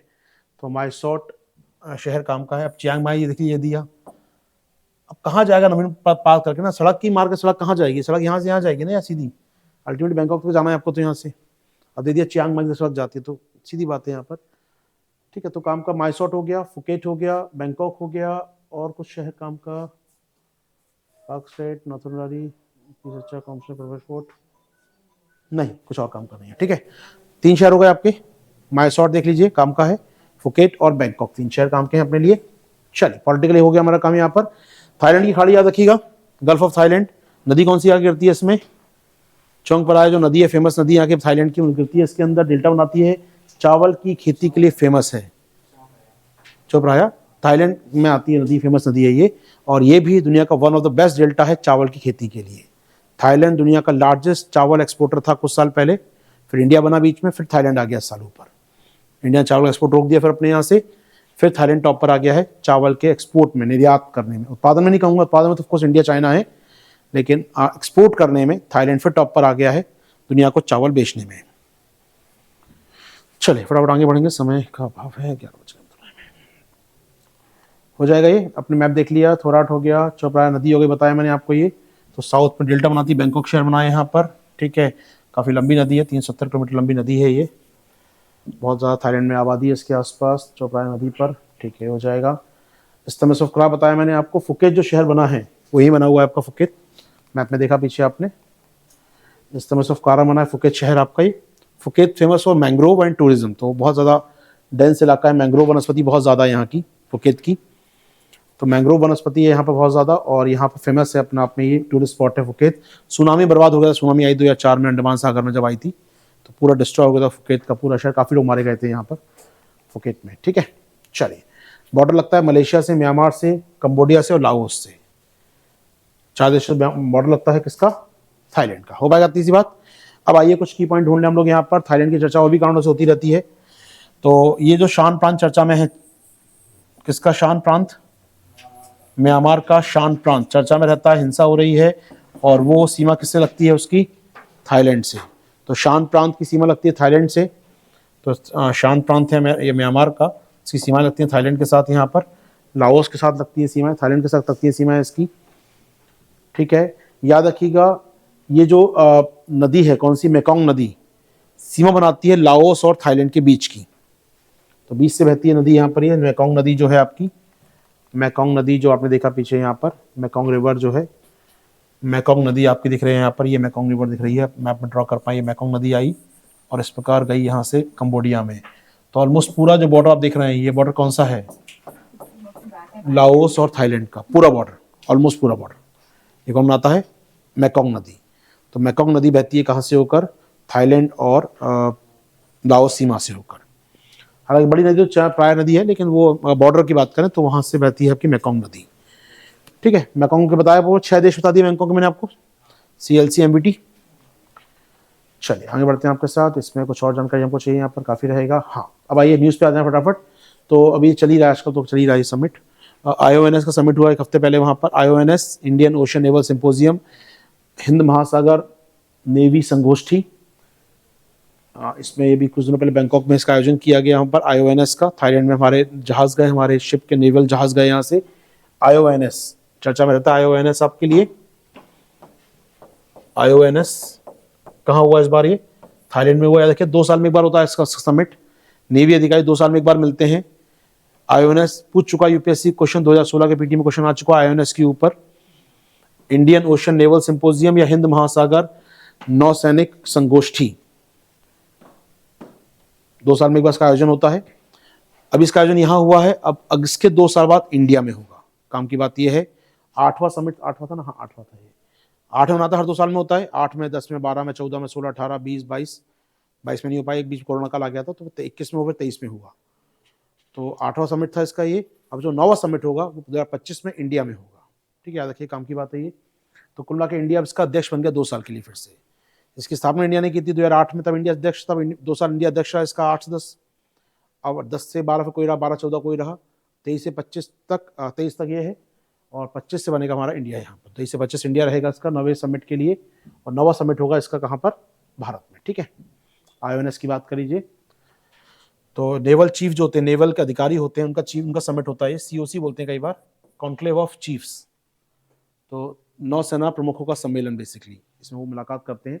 अभी इस बार हुआ है आईओएनएस का समिट थाईलैंड में, याद रखिए काम की बात है अपने लिए। इसके अलावा सीओसी बताया मैंने आपको, इंडिया रहेगा इसका 2008 से 10 तक। इंडिया इसका इसका चेयरपर्सन था, इंडियन नेवी तो चेयरपर्सन थी। बनाया कब गया था आईओएनएस को? 2008 में बनाया गया था। अब इंडिया अगला चेयर होगा इसका 25 से 27 तक के लिए। 23 से 25 रहेगा थाईलैंड, अब बनाया थाईलैंड, 2 साल थाईलैंड रहेगा, 25-27 तक इसका इंडिया रहेगा। तो 9th समिट जो होगा, 9th सीओसी कहाँ होगा? वो इंडिया में होगा 2025 में। हर 2 साल में एक बार होता है, याद रखिएगा।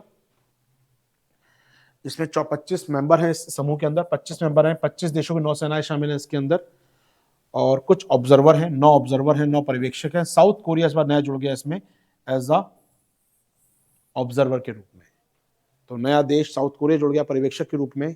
अब सोचिए हिंद महासागर का है, लेकिन जुड़ कौन रहा है? South Korea. तो इसके विस्तार हो रहा है कहीं ना कहीं। तो हिंद महासागर का समूह है, उनकी नौसेना का समूह, लेकिन मेंबर तो 25 हैं, पर्यवेक्षक 9 हैं अब, और साउथ कोरिया जुड़ गया ऐसा पर्यवेक्षक के रूप में। तो ये अच्छी बात है हमारे लिए, बढ़ रहा है, क्योंकि कहीं ना कहीं इंडिया इसको लीड करता है, इस पूरे ग्रुप को इंडिया ने बनाया था। पहला समिट में नई दिल्ली में हुआ था इसका, आईओएनएस का, 2008 में यूपीएससी क्वेश्चन पूछा था, 2016 में जाकर इसके बारे में 8 का निर्माण हुआ था ये। ठीक है, हो पाएगा हमारा ये काम। तो इसका अब नवा समिट इंडिया में होगा, याद रखिएगा, आईओएनएस चर्चा में रहता है ये। इसके अलावा भारत और एक्सरसाइज करते हैं कोरपैट, ये लोग कोऑर्डिनेशन पेट्रोल गश्ती जहाज मदद करते हैं दूसरे की, कोरपैट के नाम से 2005 से कर रहे हैं। हर साल में 2 बार होता है ये एक्सरसाइज, साल में 2 बार होती है इंडिया थाईलैंड कोरपैट। तो 18 सालों में 35 बार हो चुकी है अब तक, ये लगभग 35-36 बार हो चुकी है ये। तो साल में 2 बार होती है ये, 6 महीने में एक बार, साल में 2 बार होती है। गश्ती जहाज को मिला कोऑर्डिनेट करते हैं, पेट्रोलिंग वेसल्स, गश्ती जहाज पेट्रोलिंग वेसल्स हमारे नेवी के मदद करते हैं एक दूसरे की, यहाँ पर सहयोग करते हैं एक दूसरे का, कि भैया इलीगल एक्टिविटी ना हो, कोई यहाँ पर पायरेसी ना हो, यहाँ कोई स्मगलिंग ना करे, कोई ड्रग ट्रैफिकिंग ना करे, कोई रॉबरी ना करे। तो एक प्रकार से ये नेवी का है अपराध को रोकने का काम। तो कॉर्पोरेट एक्सरसाइज होती है हमारी थाईलैंड के साथ हर 6 महीने में एक बार। 18 साल हो गए लगभग करते हुए, 35 बार अब तक हो चुकी है, अभी हुआ था 35 बार पिछले महीने। तो कोरपैट किसके साथ? थाईलैंड के साथ। देखिए कोरपैट जो कॉमन नाम है, किसी भी हो सकता है ये, इंडिया म्यांमार कोरपैट, इंडिया बांग्लादेश कोरपैट, तो लिखा हो किसके साथ? तो कोरपैट का मतलब क्या है? समन्वित गश्ती। तो गश्ती जहाज चले जाते हैं आपके, चल करके आते हैं ये, थाईलैंड से 6 महीने में होता है हमारा। ठीक है, चलिए आगे बात बढ़ते हैं आपके साथ। एक क्वेश्चन आया था पीटी में इस बार आपके, एक क्वेश्चन आया था पीटी में थाईलैंड संबंधित जुड़ी चीजों पर। 3 स्टेटमेंट दिए थे पीटी में आपके लिए। क्या स्टेटमेंट थे? एक तो था पहला, ईस्ट वेस्ट कॉरिडोर, भारत में जो पूर्व पश्चिम गलियारा है, जो गोल्डन क्वाड्रेंगल का पार्ट है, स्वर्णिम चतुर्भुज का पार्ट है, वो कहां से कहां जा रहा है? डिब्रूगढ़ से सूरत, डिब्रूगढ़ असम में, यहां से सूरत तक जाता है ये पूर्व पश्चिम गलियारा, पहला स्टेटमेंट। दूसरा स्टेटमेंट, त्रिपक्षीय हाईवे जो जाता है मोरहे से, भारत के मोरहे से, मणिपुर से म्यांमार, और फिर थाईलैंड के कहां तक? चियांग माई तक जाता है। ये स्टेटमेंट गलत था, चियांग मांग तक नहीं, माई सॉट तक जाता है। क्वेश्चन का लेवल क्या पूछ रहा है यूपीएससी अब? ठीक है, तो ये बहुत इंपॉर्टेंट बात है। अब चियांग माई और माई सॉट में क्या अंतर है? करीब करीब बने, बिल्कुल पास पास में, लेकिन बहुत चर्चा में आया था, मुझे याद है करंट अफेयर्स में कई पढ़ाया भी था मैंने क्लास में उसको, मुझे याद है इसलिए। तो चियांग माई में नहीं है ये माई सॉट तक था, तो ये पूछा था यूपीएससी ने। और चौथा था बीएमआईसी जो है, Bangladesh Myanmar India China corridor जो है, ये वाराणसी जा रहा है कहाँ तक? कुनमिंग तक। तो कोलकाता से कुनमिंग जाता है, K2K बोलते हैं इसको हम लोग, कोलकाता ढाका मांडले कुनमिंग, तो K2K जाता है ये। और पूछा क्या? वाराणसी। अब इस फैक्ट की गलती करें, पूछे कितने स्टेटमेंट सही हैं? तीनों गलत हैं ये, क्योंकि ये जाता है सिलचर से पोरबंदर तक। सिलचर जो कि असम का पार्ट है, सिलचर से बिल्कुल पोरबंदर, बिल्कुल ईस्टर्न कोस्ट पर आपके द्वारका के पास, वहां तक जाता है। सूरत तो यहीं पे आकर रुक गया, पोरबंदर आगे जाता है गुजरात में, तो सिलचर से पोरबंदर जाता है वो। ठीक है, तो आप समझ सकते हैं क्वेश्चन कैसे हैं। तीनों स्टेटमेंट गलत हैं आपके, तीनों बस ने क्या किया? बस शहरों के नाम बदल दिए, ये बदल दिया यहाँ पर, ये बदल दिया यहाँ पर, और ये बदल दिया उसने यहाँ पर। ढूंढते रहो, कितने फैक्ट याद करोगे? वो कठिन हो जाता है। ठीक है, तुमने कर दिया, मैं लाखों बच्चों की बात करो जो नहीं कर पाए होंगे, तुमने कर दिया, अच्छी बात है। हमने तो पढ़ाई यार चीज़ों को, मतलब हम तो कई बार पढ़ते ही रहते हैं। मोरहे से मांडले, और मांडले से फाइनली पहुंचता है ये माईसॉट तक। तो इस साल म्यांमार में साइड आता है मांडवी, और सामने बनाए जो पहला शहर माईसॉट, खत्म होता है माईसॉट पर। भाषा ने घोषणा की थी इसके बारे में, इसका विस्तार होगा आगे जाकर। थाईलैंड IMT है, इंडिया म्यांमार थाईलैंड, इसका विस्तार होगा VLC, यानी कि लाओस, यहाँ से आएगा लाओस, वियतनाम, कंबोडिया। तो VLC और जोड़ेंगे यहाँ पर लोग, ये सरकार बोल चुकी है, आगे जाकर इसका विस्तार होगा, हनोई तक पहुंचेगा अल्टीमेटली ये। तो ये वियतनाम अभी जोड़ेंगे, लाओस भी जोड़ेंगे और अल्टीमेट वियतनाम तक पहुंचेगा। ये हो पाएगा, देख पा रहे हैं हम लोग। क्या थाईलैंड की सीमा चीन से लगती है? नहीं लगती है, याद रखिएगा 4 देशों लगती है, लाओस, म्यांमार, मलेशिया और कंबोडिया नीचे। ठीक है, याद रखिएगा 4 बातें। ये हो गया सवाल आपका। ठीक है, इसमें मैंने क्वेश्चन से कराया था, ये मैंने टेस्ट में दिया था क्वेश्चन करने के लिए आप लोगों को। मैंने लिखवाया था वहाँ पर, नई दिल्ली भारत को माइसॉट थाईलैंड जोड़ेगा।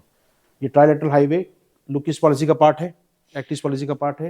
Highway will connect new Delhi India with Mae Sot Thailand. नई दिल्ली से नहीं, मोरहे से। मैंने भी घुमाया था शब्द को, मुझे याद, टेस्ट में क्वेश्चन दिया था मैंने कहा था माइसॉट तो बच्चों को याद नहीं होगा, लेकिन नई दिल्ली मोरहे से जा रहा है तो मालूम होना चाहिए आपको कम से कम। तो मोरहे से माइसॉट, M2M, ऐसी BMIC K2K बोलते हैं हम लोग, कोलकाता टू कुनमिंग। और ये M2M बोलता हूँ मोरहे टू माइसॉट।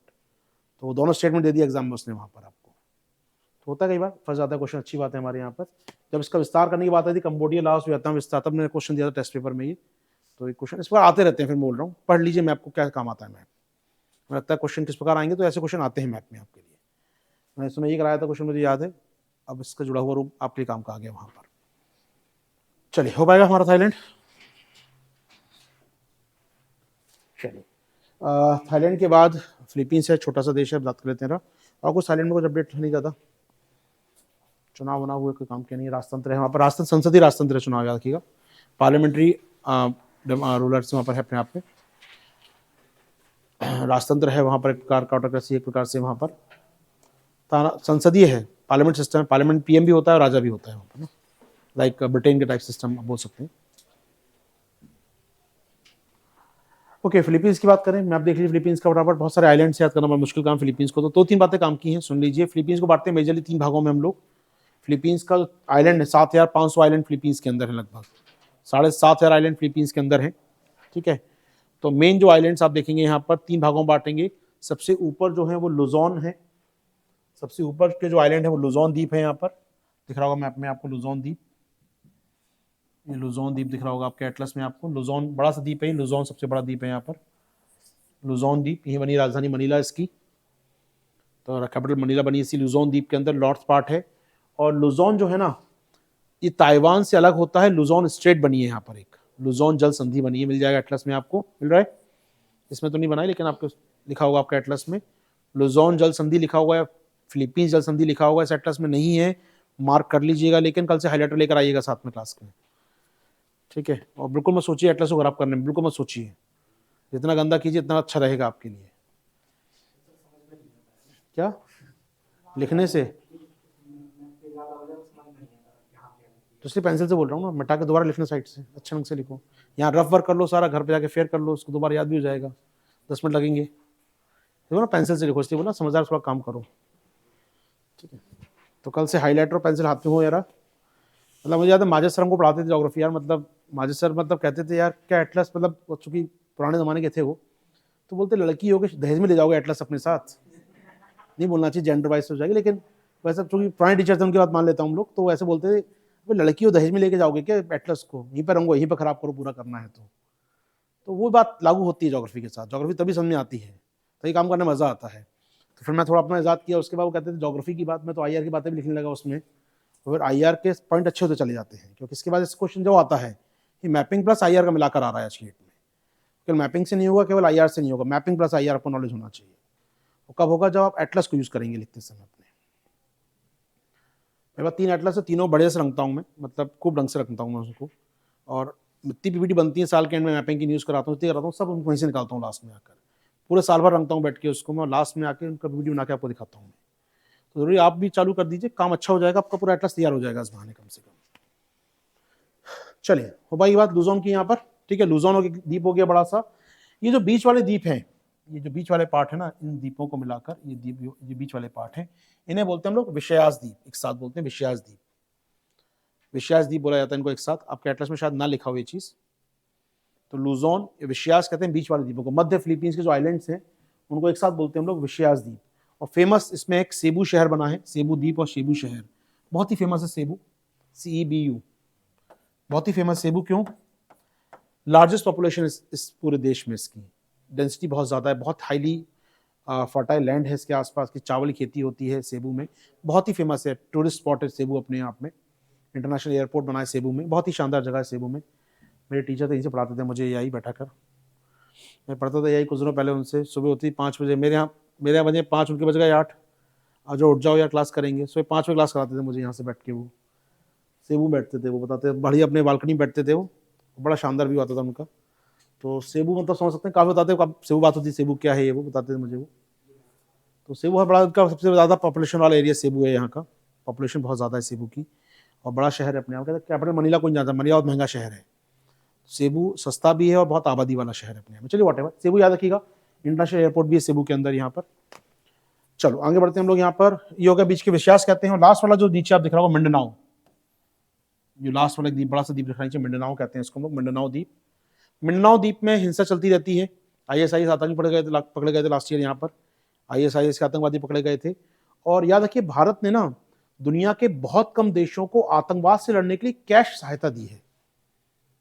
दुनिया के बहुत कम देशों को कैश नहीं देते हम लोग, हथियार दे देंगे, सपोर्ट कर देंगे, सेना मदद कर देंगे, कैश नहीं दिया है। लेकिन हमने फिलीपींस को मिंडनाओ में अतिवादियों से लड़ने के लिए, एक्सट्रीमिस्ट से लड़ने के लिए फंडिंग दी थी $5 मिलियन की। तो ये बहुत ही रेयर इलाका है मिंडनाओ का, अपने आप में आतंकवादी घटनाएं होती रहती हैं।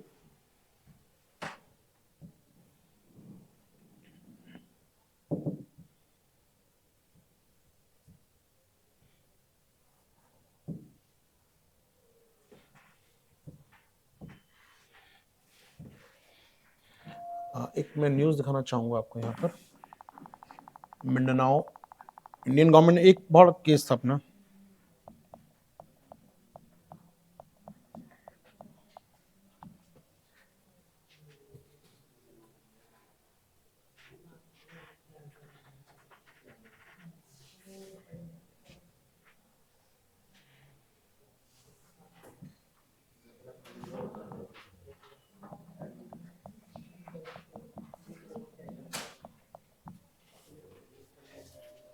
देखिए टेररिस्ट अटैक हुआ यहाँ पर फिलीपींस में, ये वो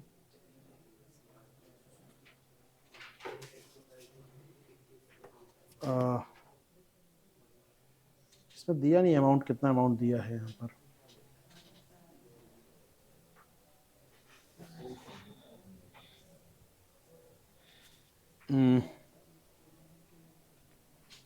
ओके,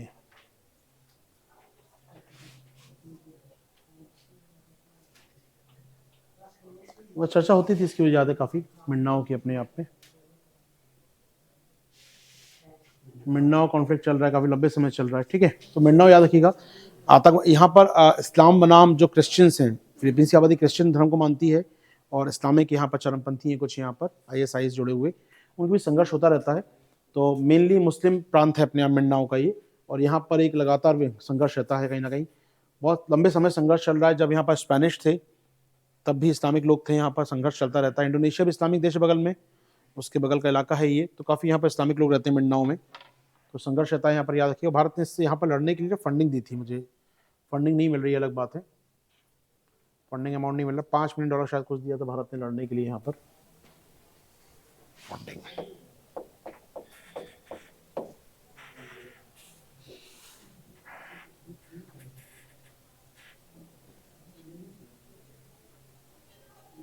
चलिए वॉटेवर, आगे बढ़ते हैं। हो पाएगा टॉपिक ये, मिंडनाओ याद कर लेंगे हम लोग छोटा सा यहाँ पर। तो मिंडनाओ द्वीप काम का रहेगा आपके लिए, यहाँ पर मिंडनाओ काम का है, 3 आइलैंड हो गए। इसके अलावा ये जो मध्य में आपकी जो पहाड़ियाँ आपको दिख रही हैं यहाँ पर, ये पहाड़ियाँ आपको दिख रही हैं, ये लुजोन में कौन सी है, वो सियरा मैड्रे माउंटेन्स। इंपॉर्टेंट नहीं है, बहुत छोटी पहाड़ियाँ हैं, सच बहुत इंपॉर्टेंट नहीं है। लेकिन सियरा मैड्रे माउंटेन करती क्या मालूम है आपको, बड़ा काम क्या करती हैं, जब फिलीपींस में टाइफून आते हैं, टाइफून कब आते हैं फिलीपींस में, चक्रवात होते हैं, मानते हैं फिलीपींस सागर में चक्रवात आते हैं, तो ये चक्रवात जो फिलीपींस सागर में पैदा होते हैं यहाँ पर, ये जो पहाड़ियाँ यहाँ पर ऊंची ऊंची पहाड़ियाँ, ये बचाती है चक्रवातों से देश की आबादी को, वरना पूरा देश ही साफ हो जाए अपने आप में कुछ दिनों में। तो ये सियरा मैड्रे माउंटेन्स ने एक प्रकार से नेचुरल प्रोटेक्टर, नेचुरल बैरियर है टाइफून के खिलाफ फिलीपींस का, तो शायद ये आइलैंड सर्वाइव कर पाए अपने आप में अब तक। तो ये पूरा फैली हुई है पहाड़ियाँ यहाँ पर, याद रख पाएंगे बनना, सियरा मैड्रे माउंटेन्स आपके हैं, आपके मैप में हैं, इसमें दिया तो बात। ये जो माउंटेन्स को कंबाइंड रूप से बोलते हैं हम लोग सियरा मैड्रे माउंटेन्स, पूरी पहाड़ियाँ बनी आइलैंड के ऊपर, कहीं आइलैंड बाहर निकल आया पहाड़ी है कहीं पर, समझ सकते हैं ना, मतलब आइलैंड बने किससे हैं, ये पहाड़ी निकल आई पानी के बाहर, वो उनसे बने आइलैंड्स। वॉटेवर हो पाएगा ये। सियरा माउंटेन रेंज फिलीपींस में है, किस साइड में है? फिलीपींस के ईस्टर्न साइड में। टाइफून कहाँ से आते हैं? फिलीपींस सागर से आते हैं, तो इनसे नेचुरल बैरियर का काम करती है सियरा माउंटेन्स आपके यहाँ पर, ठीक है। ओके, नदी यहाँ पर एक फेमस काग्यान रिवर है, बहुत इंपॉर्टेंट नहीं है, काग्यान नदी सबसे नॉर्थ मिलेगी आपको यहाँ पर। काग्यान रिवर यहाँ पर नॉर्थ साइड में काग्यान रिवर है, ये इलाका दिख रहा है आपको काग्यान नदी का, बहुत इंपॉर्टेंट नहीं है, लुजोन में आती है काग्यान नदी। हाँ, एक बहुत इंपॉर्टेंट है, सबसे एक्टिव वोल्केनो यहाँ का मेयोन। मेयोन रहा यहाँ कहीं होगा, मेयोन मेयोन मेयोन में रहा मेयोन, ये है मेयोन, ठीक है। लुजोन में आता है मेयोन वोल्केनो, बहुत एक्टिव वोल्केनो है, फटता रहता है मेयोन, चर्चा में आता रहता है मेयोन वोल्केनो, कुछ दिन पहले फटा था भी, कुछ दिन पहले भी। मेयोन वोल्केनो चर्चा में आता है, मेयोन ज्वालामुखी है, एक्टिव ज्वालामुखी है कहाँ पर ये। और फिलीपींस की हाईएस्ट चोटी कह सकते हैं माउंट अपो, साउथ में आती है, मिंडानाओ में आती है माउंट अपो, मिंडानाओ में आती है माउंट अपो, नाम लिखा है इसके नीचे एपीओ, माउंट पो। अच्छा, एक और याद रखिएगा, ज्वालामुखी, फेमस ज्वालामुखी यहाँ का, ये तो क्या मायन वोल्केनो फेमस है यहाँ का, क्योंकि पूरे वोल्केनो बहुत ज्यादा है यहाँ पर ना, पूरा ज्वालामुखी से भरा हुआ है। रिंग ऑफ फायर का पार्ट है, समझ से, ring of fire, ring of fire का पार्ट है चूंकि ये, तो यहाँ पर हम एक ज्वालामुखी नाम दिखा दूं कुछ आपको यहाँ फेमस। ये हो गया मेयोन, हो गया यहाँ पर, ठीक है। ताल ज्वालामुखी फटा था कुछ साल पहले, ताल ज्वालामुखी फटा था यहाँ पर कुछ साल पहले, नॉट अभी, 2-4 साल हो गए ताल को फटे हुए यहाँ पर। और एक फेमस यहाँ का पिनाटुबो, बहुत फेमस ज्वालामुखी है पिनाटुबो। जब ये फटा था 1991 में, तो पूरे उत्तरी गोलार्ध का तापमान कम हो गया था, सनलाइट आना कम हो गई थी यहाँ पर। 99 में फटा तो तापमान इसका लगभग आधा डिग्री कम हो गया था उत्तरी गोलार्ध का, इतना विस्फोट, बड़ा विस्फोट था अपने आप में 1991 में। पिनाटुबो कहाँ पर दिख रहा है हमको, ये रहा पिनाटुबो, उत्तर में आपको, नॉर्थ मनीला के पास पिनाटुबो। ताल, मेयोन, ये बहुत फेमस है, बाकी दो और हैं, काम के नहीं है, तो सभी लुजोन में आते हैं तीनों, ठीक है। मेयोन का नाम चर्चा में आया था कुछ दिनों पहले, ताल का नाम चर्चा में आया था कुछ दिनों पहले, और पिनाटुबो चर्चा में रहता है हमेशा हमेशा के लिए। क्राकाताओ पढ़ते हैं ना आप, इंडोनेशिया का क्राकाताओ, सुना क्राकाताओ का नाम आपने? क्राकाताओ क्या है खास है उसमें? क्रेटर बन गया, बहुत बड़ा क्रेटर बन गया अपने आप में, मेगा क्रेटर बन गया, और जब फटा था तो काफी दिन तक सूर्य निकल पाया था उत्तरी गोलार्ध में, मतलब पूरे इलाके में। ऐसा कहा था क्राकाताओ फटा था इंडोनेशिया में, उसके बाद नॉर्वे स्वीडन तो सुनाई दी थी फटने की, क्या आवाज, ज्वालामुखी जब फटा था वो, तो उसकी आवाज नॉर्वे स्वीडन में सुनाई दी थी वहां पर, वहां भी अंधेरा हो गया था पूरा सुबह, दिखाता कहीं ना कहीं। इंपॉर्टेंट बात ये केवल कहीं ना कहीं कि विस्फोट बड़ा है अपने आप में, पिना तो वो उसी कैटेगरी का है अपने आप में। जब फटा था 91 में, तो तापमान उत्तरी गोलार्ध का आधा डिग्री कम हो गया था, सोच सकते हैं आप, तो क्लाइमेट चेंज कितना भी होता है, लेकिन आधा डिग्री तापमान कम हो गया था पिनाटाबो के फटने से। ताल फटा था कुछ दिनों पहले, 1-2 साल पहले, और इस साल ही फटा था मेयोन आपका चर्चा में। हो पाएंगे तीनों ज्वालामुखी किस में आते हैं? ये लुजोन द्वीप में, कॉमन फैक्टर, तीनों लुजोन में आएंगे। मिल रहे हैं एटलस में आपको तीनों, ये पिनाटोबो तो मिल जाएगा, पिनाटोबो फेमस से मिल जाएगा एटलस में आपके, और मेयोन मिल जाएगा, पक्की बात है, 2 तो पक्का है। टाल का मुझे मालूम मिलेगा मिलेगा, लेकिन 2 तो पक्का मिल जाएंगे। कुछ नहीं मिल रहा, ऐसा मत करो यार, हैं क्यों लाते हो भाई, जब ऑक्सफोर्ड में नहीं है, नहीं ऑक्सफोर्ड में देना, कौन सा आपके पास, कौन सा है? संगम एटलस ओरिएंट लॉन्गमन का, इसमें भी नहीं है क्या? लुजोन द्वीप तो दिख रहा है इसके अंदर,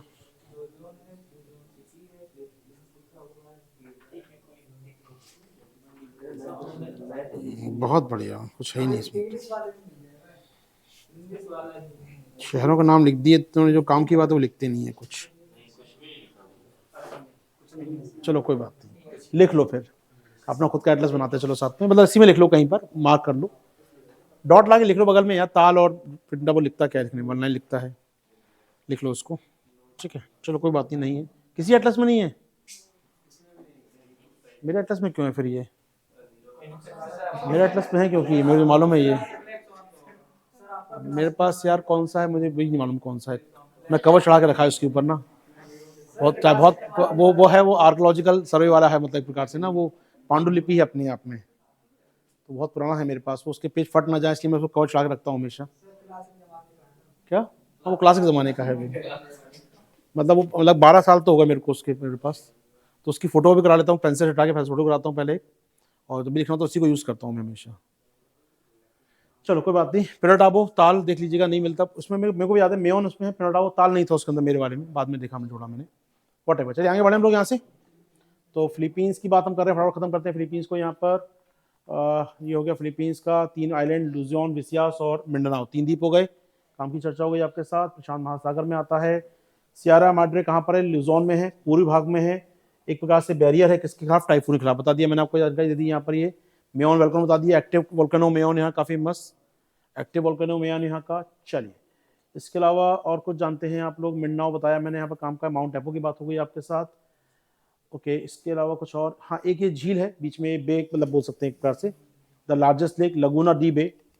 ये कहाँ मिलेगी आपको? यहाँ पर जो लगुना डी बे है आपका, यहाँ पर इलाका है ये लगुना डी बे का।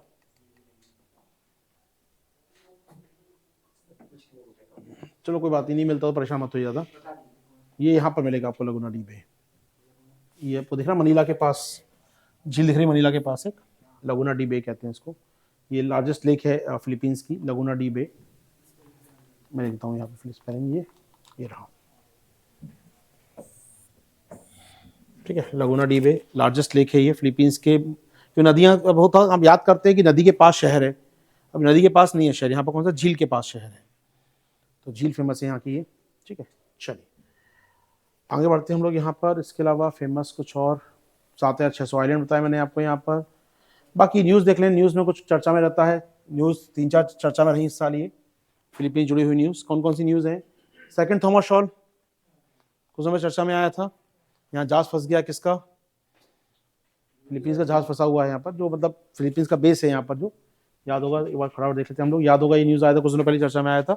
सेकंड थॉमस शॉल कहाँ पर है? स्प्रैटले द्वीप में आती है, स्प्रैटले का पार्ट है सेकंड थॉमस शॉल, जिस पे फिलीपींस अपना अधिकार बताता है और चीन अपनी लड़ाई करता है इसको लेकर। तो स्प्रैटले द्वीप का पार्ट है सेकंड थॉमस शॉल, एक भित्ति, प्रवाल भित्ति, जहाँ पर ये फिलीपींस का, अमेरिका का जहाज फंसा, फिलीपींस के सैनिक है इसके ऊपर अब वर्तमान में, तो फिलीपींस के सैनिक हैं, सप्लाई करता है वो, उसके बेस है कुल किसका, एक प्रकार से ये सेकंड थॉमस शॉल, याद रखिए काम का है ये सेकंड थॉमस शॉल का इलाका।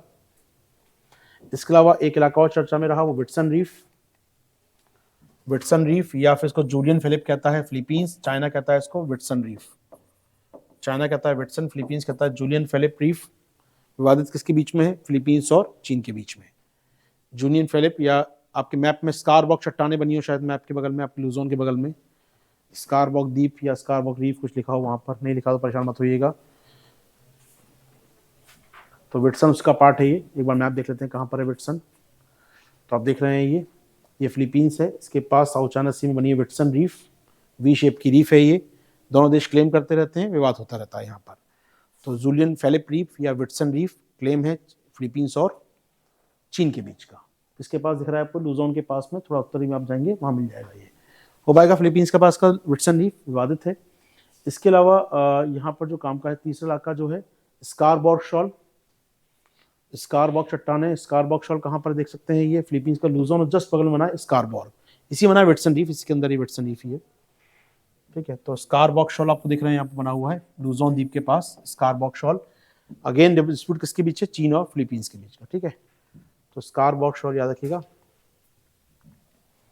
स्कारबॉक शॉल के पास चीन ने लगातार, यहाँ पर भी कुछ दिन पहले क्या किया था चीन ने, ये स्कारबॉक शॉल मान लीजिए है अगर, तो एक बैरियर लगा दिया चारों तरफ, बैरियर लगा देते अपने, क्रॉस ना करे कोई बैरियर को, तो कहा से पानी में तैरते हुए बैरियर लगा दिए थे उसने कि कोई क्रॉस ना करे उसको, और फिर बाद में फिर तोड़ दिया फिलीपींस वालों ने इसको जाकर। तो यहाँ पर उन्होंने क्या किया था, एक प्रकार से तैरते अब फ्लोटिंग बैरियर लगा दिए थे चीन ने इस पूरे आइलैंड के आसपास, जाकर फिलीपींस के तोड़ दिए, बाद में विवाद हो गया काफी बड़ा यहाँ पर। तो चर्चा रही किसकी? स्कारबॉक शॉल की। कहाँ पर है? साउथ चाइना सी में। विवादित किसके बीच में है? फिलीपींस और चीन के बीच में। याद रखिए सारी बातें यहाँ पर, फोटो देख पता लगा दिया चीन ने, यहाँ बैरियर कर दिया था चीन ने पूरे आइलैंड को चारों तरफ से, तैरते फ्लोटर्स लगा दिए चारों तरफ से चीन ने, कोई नहीं आया यहाँ पर, कोई जहाज ना घुस पाए इसमें। बाबर करता था ऐसे तोपों को जोड़ता जंजीरों से, तो तोपे पानी में नहीं, तो नहीं, ये तैरते हुए फ्लोटर्स हैं, इनको जोड़ दिया गया चैनों से, गए फिलीपींस के सैनिक को तोड़ के आ गए वहाँ सारा। तो ये चर्चा में हो पाएगा ये। तो स्कारबॉक शॉल हो गया टॉपिक हमारा यहाँ पर। चलिए इसके अलावा अमेरिका और फिलीपींस ने एक न्यूक्लियर डील साइन की कुछ दिनों पहले, अमेरिका और फिलीपींस ने न्यूक्लियर डील साइन की है, और यहाँ पर एक न्यूक्लियर रिएक्टर का नाम आता है, याद रखिएगा, उसका नाम है बटांग न्यूक्लियर रिएक्टर। चर्चा हो सकती है इसके बारे में। बतान नाभिकीय रिएक्टर, ये 1984 में चालू किया गया था, बाद में बंद कर दिया गया इसको जब चेरनोबिल घटना हो गई थी। तो बतान न्यूक्लियर पावर कहाँ पर है? ये है आपके फिलीपींस में, ये बनाया गया था फिलीपींस में, लेकिन इसको बाद में बंद कर दिया गया था क्योंकि जब चेरनोबिल घटना हो गई, दुर्घटना हो गई थी चेरनोबिल में, तो इसको बंद कर दिया गया था फिर इस नाभिकीय रिएक्टर को यहाँ पर। तो बटान कहाँ पर याद रखिए, पूछ सकता है, फिलीपींस के अंदर, लुजोन में आता है ये।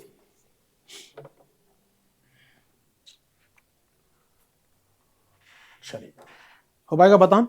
इसके अलावा याद रखिए, भारत ने ब्रह्मोस बेचने का फैसला किया, फिलीपींस को एग्रीमेंट साइन हो चुका है।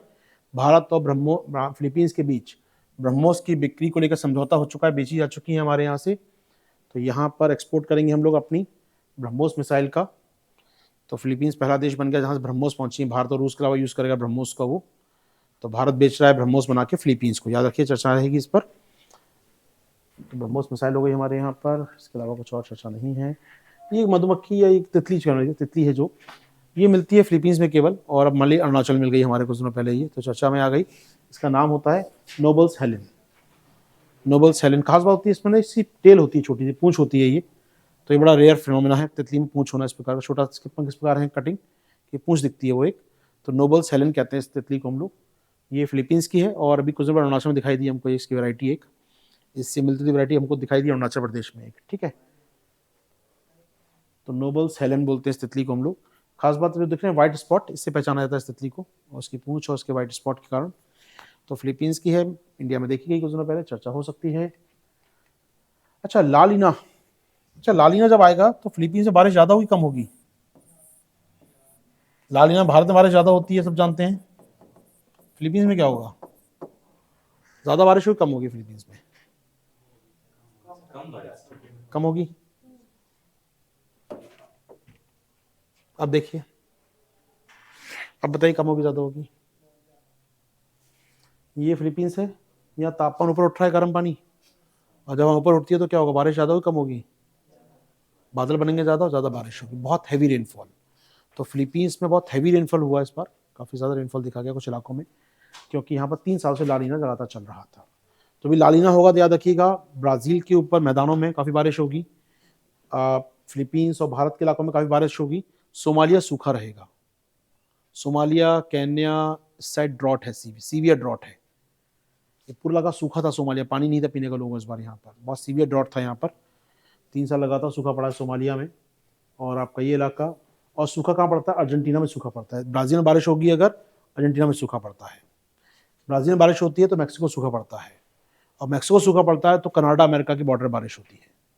तो ये जुड़े हुए फिनोमिना है सारे अपने आप में। तो हाल फिलहाल आपके लालीना की बात करें तो बारिश कहाँ होगी? बारिश होगी आपकी इस इलाके में, यानी कि भारत सहित साउथ ईस्ट एशिया में, और बारिश होगी आपकी अल्टीमेटली कहना चाहिए मुझे ब्राज़ील में। और सूखा कहाँ रहेगा? सूखा रहेगा अर्जेंटीना में, नीचे सूखा रहेगा यहाँ पर, पेरू सूखा रहेगा, अर्जेंटीना सूखा रहेगा, सूखा रहेगा आपका यहाँ पर ये इलाका, सोमालिया का इलाका, हैवी ड्रॉट रहता है सोमालिया में। तो लालीना से याद रखिए फिलीपींस और भारत में एक समान बारिश होती है। तो लालीना हमारे बारिश बढ़ गई थी लास्ट ईयर, मानसून अच्छा गया था पिछले 22 में। 23 में अलीनो आ गया, तो अलीनो आएगा तो सूखा हमारे यहाँ पड़ेगा और फिलीपींस में ही पड़ेगा। तो इस बार बारिश कम हुई है अलीनो की वजह से वहाँ पर, ठीक है। जब भी अलीनो होगा तो फिलीपींस बारिश कम होगी, थाईलैंड में बारिश कम होगी, तो वहाँ पर चावल का एरिया कम हो जाएगा। दुनिया में चावल का दाम बढ़ रहा है, उसके पीछे इस इलाके में बारिश का ना होना है। भारत ने चावल का एक्सपोर्ट रोक दिया है, बासमती पे एमईपी लगा दिया है, सामान्य चावल का एक्सपोर्ट नहीं करते हम लोग, क्योंकि यहाँ भी सूखा पड़ रहा है इस बार, यहाँ चावल नहीं आ रहा है। हो पाएगा? चलिए, तो ये है आज के अपने 3 देश, मुझे लगता है काफ़ी रहेगा, चर्चा लंबी चल गई इसमें। तो क्लियर हुआ टॉपिक यहाँ पर सारे? ऑनलाइन एक बार देख लेते हैं।